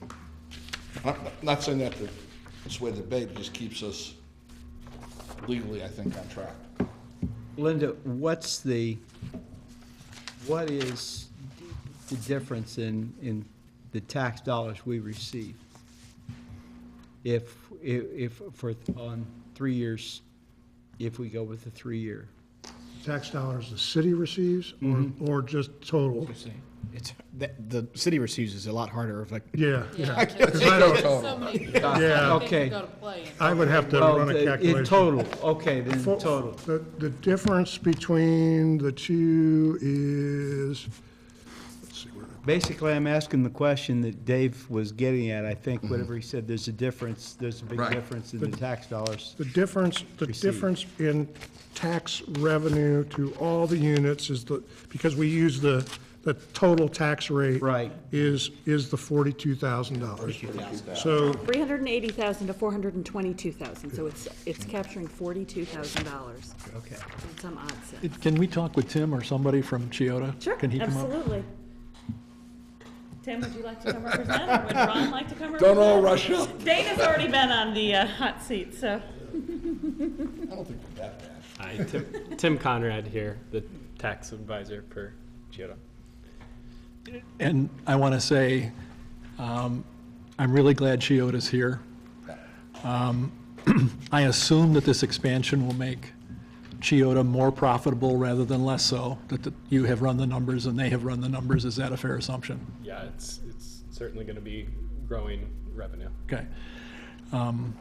The two of you were nice enough to share privately with me the gross revenues for Chiota on the most recent year that you had available for me. And I will certainly honor your request that I not state that publicly. But I was trying to get some magnitude of the gross revenues of the business and to try to help get to profit margin. So for those of you who don't know Gary Letman, he's an economics professor at DePauw. His whole area of specialty is investments. His book on investing is in the top 50 rated in the country right now, and he chairs the investment committee for Lincoln National, the last I knew. So I was given permission to share that with him, and again, not publicly. And I said, what kind of a profit margin would you expect at that level of gross revenues? And it was several $1 million. Just not trying to avoid being very specific, but it was a large figure. And so I think the city needs the additional money more than Chiota does. That's my own personal singular judgment. And so I want to allow for other discussion on this, because my view is not the only one on this. I'm concerned about precedent, or that other companies that will come to us once we say yes to additional abatement for Chiota. I'm glad you're here, want you to stay here, want you to continue to be profitable, but I don't know that this becomes a slippery slope, but I am concerned about that as well. So I look to others to react to my feelings about that before we. Question, or was that just more of a, that's fine. My question was, is the expansion going to make them more profitable than they already are? The answer was yes, and so there's not a downside out there that I can't see, apparently. Kristen, why are we going 100, 100, 100 rather than 100, 90, and 80? Can you explain, I mean, what, I just want to understand it. Okay, so 190/80 is traditional. Chiota wants some additional dollars for training dollars. So the training is what's causing us to go 100, 100, 100. So the state is not offering incentives at the state level, so therefore we are stepping in and offering some incentives, offering incentives at the local level. There's a couple of ways you can go about that. It isn't a TIF district, so therefore there are revenues generated where they could come before redevelopment and ask for TIF revenues to cover training dollars. If that happens, redevelopment has control of the reporting and of the analyzing. This way, if we come before you and you approve it, then you will take control of the analyzing and ensuring that they have lived up to what your agreement is with them. But TIF has money. TIF has money in it. It's running a healthy, while the city's running. I mean, so I think what Dave's saying, and I agree with it, and I guess this is a question too. So right now we have a city, and we've been looking at numbers, we've been looking at pay raises for our employees. We are a city of just over 10,000, but really we have 8,000 people that are paying into that, and we're trying to provide money to our employees. We have a large non-taxable base, which is not in your control. A large chunk of our city just isn't tax exempt. There's nothing we can do about it. So do we want to open up this door of training dollars through us having control or redevelopment? And I guess other than the control factor, what is the advantage of coming to us? And then I have a couple of questions for Chiota versus asking redevelopment to put the money in. So number one, that is correct. So when redevelopment spends money, so if it doesn't go, so this is not money that you've already had and it's getting taken away. This is only money on new growth. So if you're so Chiota, if you don't approve it and you're saying, okay, well, we're going to build in employee salaries based on what they're going to be paying in future taxes, and Chiota's like, well, then it's a done deal. We're walking away. We're not going to do our project. Then you don't get your salaries anyway. So that's a downside to this. So if you don't approve, maybe they don't make their investment and then they walk away. So you can't base a future budget based on your anticipation of what they could or couldn't do based on your decision. Number two, if you go through redevelopment dollars are captured after tax, new growth, after tax dollars, it's captured, and then the redevelopment commission opts to give certain monies back to taxing entities. They don't always take 100% of them. It's their option to, but they don't always do it. Whereas if you don't even get the tax revenue, the non-gained tax revenue is shared amongst all the taxing entities. Counties, cities, libraries, townships, all of those. And the second situation, it's captured for the city, and then the city opts to give it away or to keep it. Okay. So there is a minor impact, but it is an impact on taxing units, and Bill can maybe clarify that, but I mean. No, I get what you're saying. I mean, we're not trying to be hostile here. No, absolutely. What you're asking us to do is open up a new revenue. And I don't want to muddy the waters, but there is a small tweak. So I guess my other questions go to more, these are questions I've asked everybody in abatement, but I guess it comes more into focus now. One you've already answered in terms of the actual dollar raises that people are getting. We spent a lot of time talking about, and Tyler's brought up the question of living wages, and I think those numbers help. What exactly, where's Chiota's civic involvement in our community? What have they done? And maybe you're not the right one to ask this, so that's okay if you're not. Somebody else. What has Chiota done within our community?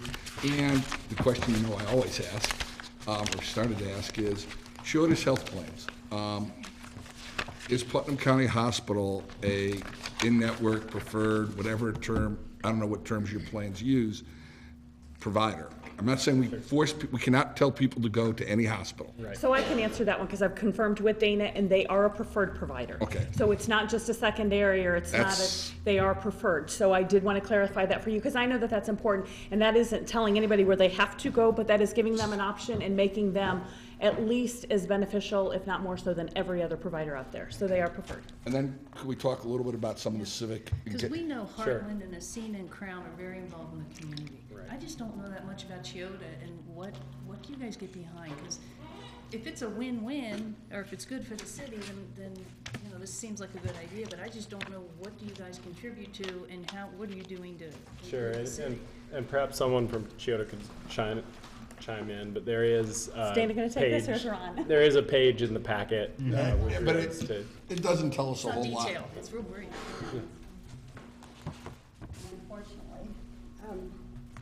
Unfortunately, the last 3 years, I joined Chiota in 2014, and at that time, we had 84 full-time associates. At this time, we have around 350 full-time, and then we have the temps. This business, it took off, and we grew so fast that unfortunately, we let the community part of it fall. I just have to be completely honest. We've been working anywhere from 14-hour days, and it's just been, but I'd like to, going forward, I can tell you the things I'd like to do. I don't know that would, I'd like to get a committee kind of at Chiota. We want to start getting all of our associates more involved, start becoming into the parks and I know I get the DePaul music. I get emails from that. There's a lot of things that we can get involved in. The only things we've actually done at this point was when people came to us on site and asked for donations and stuff, which was the shopping with the police department, the fire department. We do, and I think that, yeah, there it is. Friends of Greencastle Fire Department, Putnam County Shop with the Cop, yeah. Greencastle Police Department and the publication sponsor for the schools that they do. But if we asked a year from now, you could come back and tell us other things you're I doing. hope so, because we've just donated, even we lost track with the Economic Development Committee, and they just sent over, they found the person to send it to, we've sent it in, turned it in. And Chamber, of course, we always are part of that, so. I know, like a lot of the local businesses, they have a program with United Way where the employees can give 1 hour per 40 hours where they donate. And the businesses kick in also. And I'm pretty sure our United Way, most of our funds stay local in Putnam County. I'm all about growth and moving forward, but it's important that we give back and we work together. And you know, we need you guys to step up to the plate like other companies have. To make this a better city and more, I mean, we're trying to buy a fire truck. We're trying to take care of potholes. We've got our own issues. Right. We want to help you, but we need to kind of have you meet us halfway. Right, I understand. Actually, Tatsu and I just spoke of the United Way that we need to see if we can have somebody come in and talk to the associates and just, you know, do maybe a presentation, and then we can do the membership cards and then have Chiota themselves donate. We do realize we've been lacking in that. So, and unfortunately, I don't have a good excuse for that. Bill, you circulated around sort of a draft language for an agreement that the city could enter into with Chiota, sort of outlining, I guess, the operations of how sort of the monitoring of that investment would be spent. Is there any possibility within that to add in a stipulation about community involvement to address Sure, I would think so, sort yeah. of that concern? I mean, you know, we do have lots of needs, right? And, you know, when I have a couple of questions about the legal agreement in and of itself, but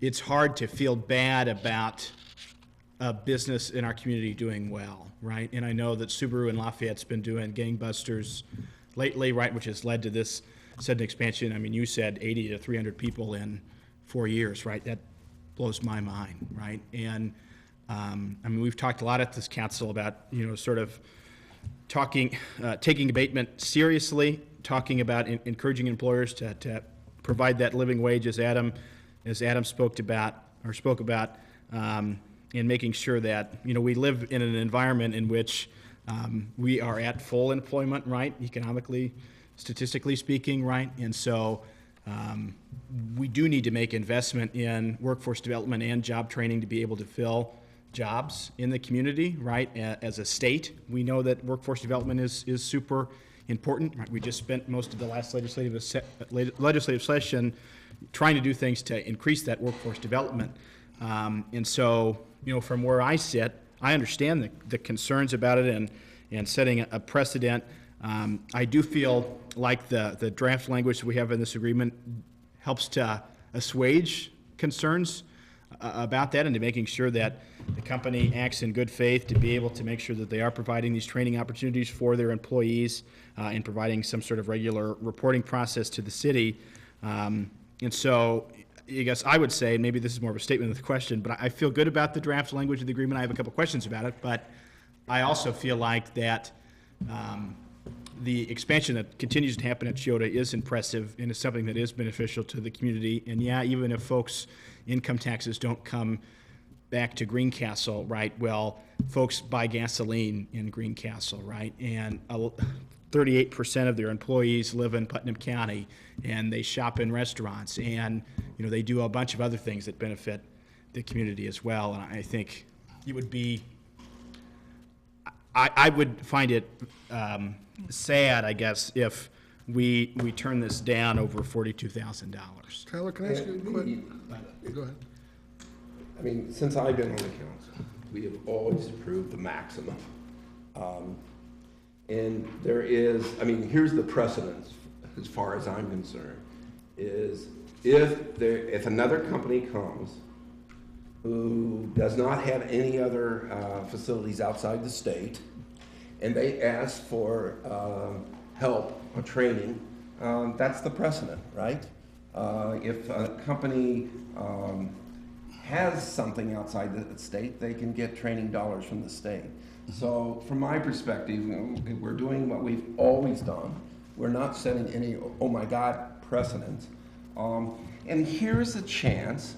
I mean, one of the things that bothers me, worries me, is getting better paying jobs in this community. And here's a chance for getting better paying jobs, and we might say no. I find that hard to believe that we might do that. You know, and it's not this this amount is money we have, and then we got to get back. Yeah. It's money we don't have, and after 3 years we'll get it. We'll get it. So, from my perspective, you know, if we started with a blank piece of paper in the world, I would offer no abatement to anyone. You come here because it looks like a great place. Unfortunately, we're in a competitive situation, and if County X offers something, we've got to do it also. And that's just the facts of life. So I am in favor of this. You know, it's, I think, something we should do. I think it's an opportunity to help 60 employees better themselves, and another 60 employees to move from temp jobs to permanent jobs. So I think it's something for, it really is not costing us anything, right? It's not money we have to hand back. It's money that we don't have, but we'll get 4 years down the road. Well, Gary and I talk all the time, we don't even capture the full amount that we could in TIF. No. Right, and so we've not, as a city, exhausted all of the resources we could to revenue generation that could help with lots of different things and provide budget relief and other. Well, you know that's a controversial subject with council too. Well, yeah, I know it is. Let's bring that up. And very quickly, I just want to bring the conversation back to what Stacy was saying earlier, that we recognize workforce as a problem, and that's why we're doing something about it. So we are having that job fair on May 2nd. Chiyoda will be participating in that. Dana will be right there and looking at some of those hopefully qualified applicants, so that we can start creating wealth for the youth in our community that want to stay here. And so there are lots of opportunities. We've had a great response to that. Over 12 companies have already signed up and continue to do so, but they are part of that puzzle as well. So lots of opportunities, and so we want to help fill those needs. So let me ask a question. I mean, I think adding something, it doesn't have to be the world's greatest language, about increasing community service. I mean, we've talked, and this is not picking on shit, this is something I actually proposed years ago, that companies start telling us how they're investing in the community, saying that in a year, we would see that. You're right, we're not losing money because we haven't gotten the money. But we are investing. This is probably controversial, so if it can't be done, it can't be done. Is there a way that some of this training money can be targeted to Putnam County employees? Note, I did not say Greencastle. No, I don't think that's fair to them at all. Okay. Only a third of their employees are coming from Putnam County. Right, so in I don't think- essence, I'm just gonna be quiet. I mean, we're helping other people, which is fine. I'm all about helping other people. I would love to be able to make sure some of our people, got And a those are the chance same at people that spend their disposable income at maybe at the grocery or maybe at the gas station or at other places as well. So, yeah, I don't think we can discriminate against Okay. zip code, but we're trying to rise the tide for everyone here. And I'm fine with that. I could get behind this if we get some kind of language in there about getting the community. And Dana, I'd even be happy to work with you and sit down and say, these are the sources I know about, or, folks at home, if you have ideas, because it's great to talk about it, and we always talk about stuff, but I'm saying, let's put it in motion, let's sit down, let's get a plan together and move forward towards it. Ask what resources your associates use that, I mean, I'm sure that there are people that your associates are using Yes. our social services in the community. Which of those agencies Are that, they passionate about which are they, ones? are their children maybe involved in, or are their parents seeking treatment at the cancer, treatment at the hospital? I don't know. I'm sure they're using it. And in our HR associations that Dana attends, we've talked about the mental health capacity, and we've talked about Tom and his active shooter, and, so we are trying to provide some of those, but you're actually saying, okay, what are our outcomes? We want to actually see wanna what see the kind of, outcomes. just not outputs, but outcomes and what that difference is, and so And we would everybody definitely wins. get behind We that. know that Everybody wins. Absolutely. I mean, mental health is a huge issue. But the importance of tonight's meeting is they want to launch April. So, so approval is sought for one or the other, but one is on the table right now simply so that we can ensure that launch is set to go. But this is we have to do this again. No, next no, week. this is the second, this is this is the resolution. second resolution. So I propose, and we're not voting on the draft legal agreement. but No, just, no, that's something we'll work out something to the effect of, administratively. Chiota will commit to pursue greater involvement in supporting the city of Greencastle and surrounding areas through charitable and philanthropic organizations, and report annually on their involvement through the terms of this agreement. Yeah, if you Some want sort to of- email that to me, we'll work it out. And that might be language we now that might be common standard language that we Right put in for it, everybody. Because we ask when they come before us again, what have you done? But maybe, it's a proactive approach instead of a reactive. I think we need to ask more questions about that last page of everybody, instead of just glancing at it quickly.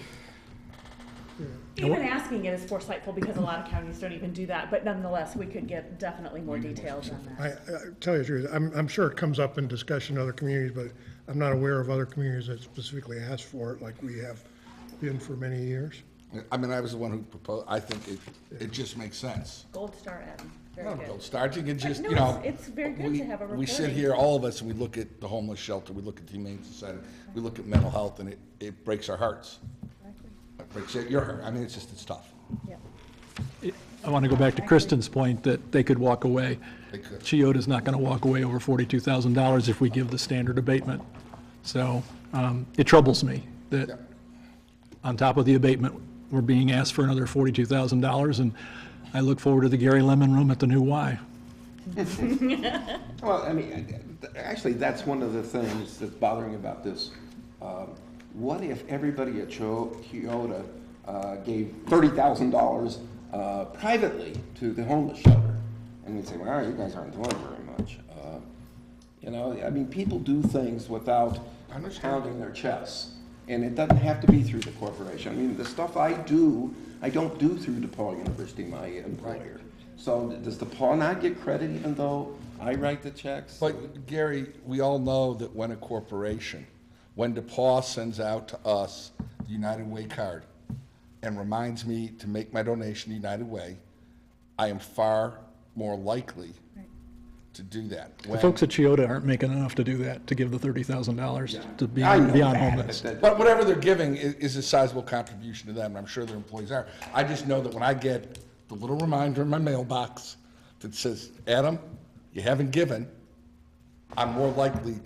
Yeah, but that's bad on me. I know I should just do it, but I forget, having I this do it without. conversation, it's asking Chiota to come to the table and step up and up their game, and there's nothing wrong with that as well. So, but you, in their defense, I'm not blaming them. who would have guessed Subaru would have done what they did, and all their tier 1 suppliers are doing what they've done, but excellent for us.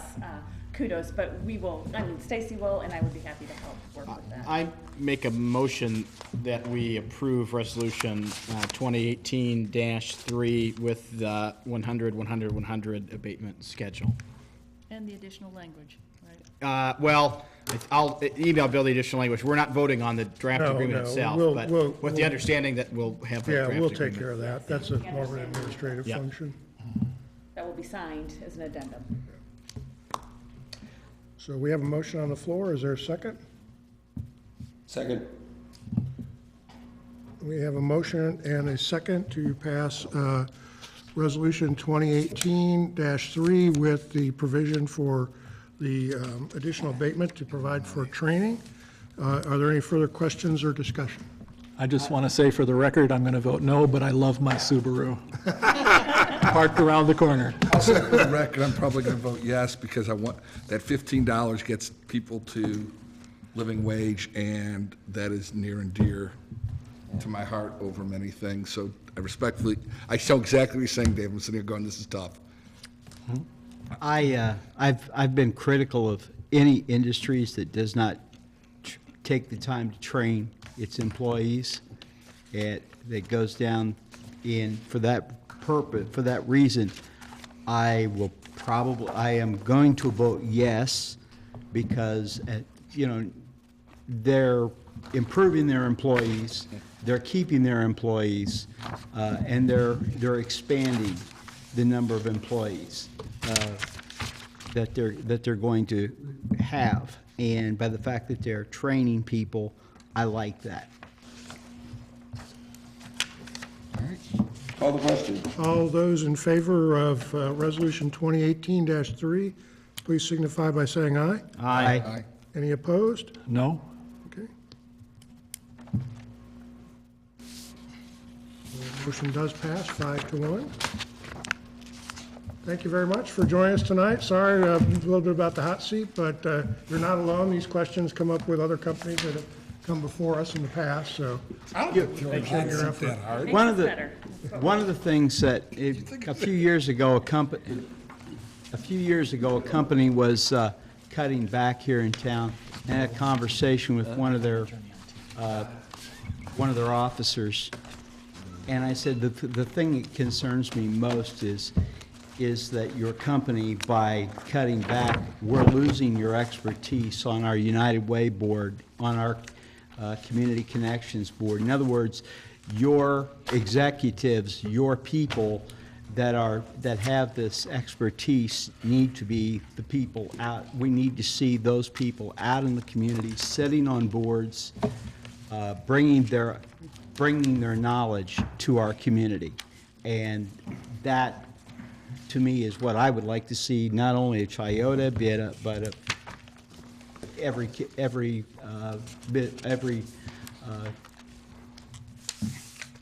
company in the community.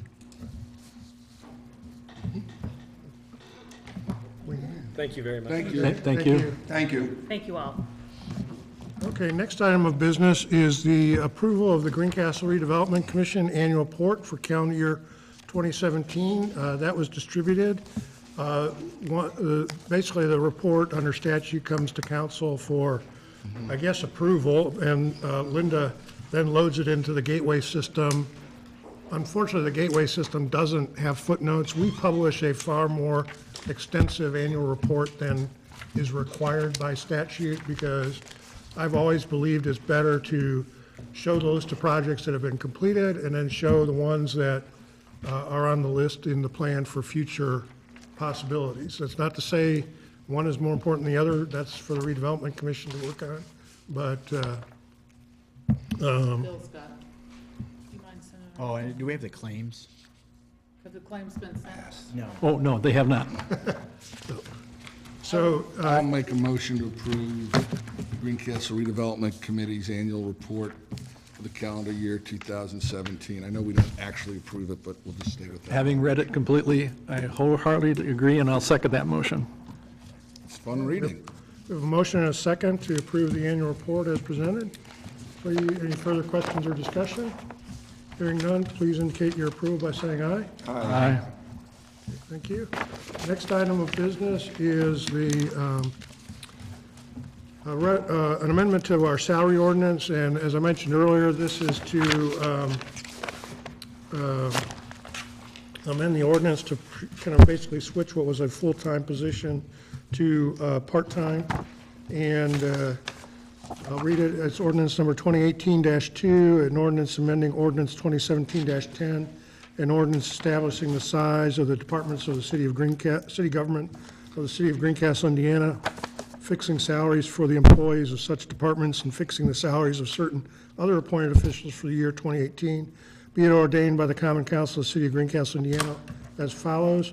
Section 4 of the original ordinance, that the Department of Public Works shall consist of up to 10 full-time members and 1 part-time member, or 9 full-time members and 3 part-time members.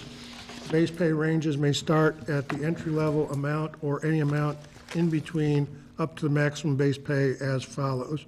It lists the various positions. The listing shows a downtown beautification person at a salary range of, for a full-time position, of $960 to $1,219.23. And then we have added the equivalent annual salary, part-time downtown beautification labor, of an annual maximum expenditure of $31,200.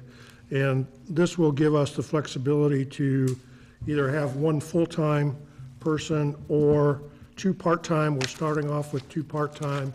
As we learn more about how this all plays out, it could be next year we switch that to a full-time position. And then it's passed and adopted by the Common Council of the City of Greencastle. It's blank Dave blank 2018 with proper signature lines. I think Dave should make this motion. Yeah, the downtown stuff, right. I move that ordinance 2018-2, am I right? Yep. Be approved. Second. We have a motion and a second to approve ordinance 2018-2. Any further discussion or questions? Hearing none, please signify your approval by saying aye. Aye. Okay. Next item of business is council edit projects. We gotta have that. You know, when we worked on the edit plan, I built in some money for council, $9,000 per council person, so that if there were some special projects or something that you wanted to work on, whether it's in the Parks Department, your ward, a sidewalk issue, a drainage issue, you could bring that to our attention, and then we might be able to address that to help out in your neighborhood. This is the first time we've done this. As far as I know, I can't recall in the past if anybody's tried it, but they may have. So if you have some projects you'd like to bring forward, and or if a couple of you want to work together on a particular project, or you just can say, I really like what you're doing with sidewalks or drainage or something, or wayfinding, whatever, and just throw it into the pot, that's equally acceptable. I would like to, those of watching on TV, if somebody has some good ideas, That's fine, share too. them with me, and I would like to put your projects forward. And if any of you have, on the council have ideas, I would be more than happy to team with you and put our money together. So I'm encouraging people to contact me if you have ideas and say, I think this is something I'd really like to see happen. And I've already talked with Brad Phillips, just as he goes around Ward 3, just if he sees something that maybe is not in the plan and it's just kind of developed over a period of time that, you know, that maybe I'm not aware of, you know, he get back with me on it. If anybody else out there has an idea, please let me know. I'm open to the same kind of things that Gary just said, and personally, I'm waiting to see, unless there's an opportunity to team up, I'm waiting to see what happens with the downtown project you know, and is there a need for a new piece of infrastructure there? And I'm also interested to see where we wind up with what we can afford with wayfinding. Okay, that's Those are the fine. two things of interest to me, unless something else comes forward. And I would be happy to, if we can team it and team up and double or triple or, Is that would be good. Is it 9,000? I thought it was 6,000. 9. It's 9, okay. Well, the other thing could be, you know, we've talked about the park refurbishing and getting the road fixed better there. The entrance could be, have some cost overruns with the band shelter too, so. Hopefully not. It would be nice to have a list, right, of Yeah. 5 or 6 things, and maybe we'd each pick a different one, or maybe 3 of us would pick the same one. And there could be, you guys may come up with a list, and there may be other pots that we can apply to a specific project that still would free up the edit dollars for something. So don't be afraid to put things on the list, and, you know. I agree with the guys. I'd like more time. Sure, no, that's fine, I that's mean, fine. Weather's changing. What a wonderful opportunity to get out and talk to Yeah. people in our communities and kind of what their thoughts are. Okay. No, that's perfectly fine. That's why I wanted to bring it up, so Yeah, you no, guys that's can wonderful. kind of figure things out and ask about it. Okay, just, you know, if you want to feed things in, we'll just start a laundry list and see what comes up. Do we have a timeline on this? Not really. The only timeline might be, like, if somebody said, I would like to have some sidewalks done, we would bundle that into our sidewalk program, for example. Okay. But there's not really a timeline deadline. So, okay, great, thank you. The next and last item of business this evening is Linda has asked for approval of the 2017 annual financial report. So I'll turn the floor over to Linda. So you all got it? You know, hopefully got to take a look at it. No, it's like- 45 pages. It's big. It's big. It's big. It's my masterpiece for the year. I trust you, and I move that we accept it. And I tell you, it balances perfect to the, It was a great read. It's a good cure for insomnia. You lying dog. And I didn't notice it. Pardon? it's to your city. You know. Okay, If you don't get it, I can be glad to mail you another one. okay. Or you can go out to Gateway, It's sad. look it up. I'm sure it makes more sense with Linda's paperwork than it does on Gateway. I second Dave's motion. Thank you.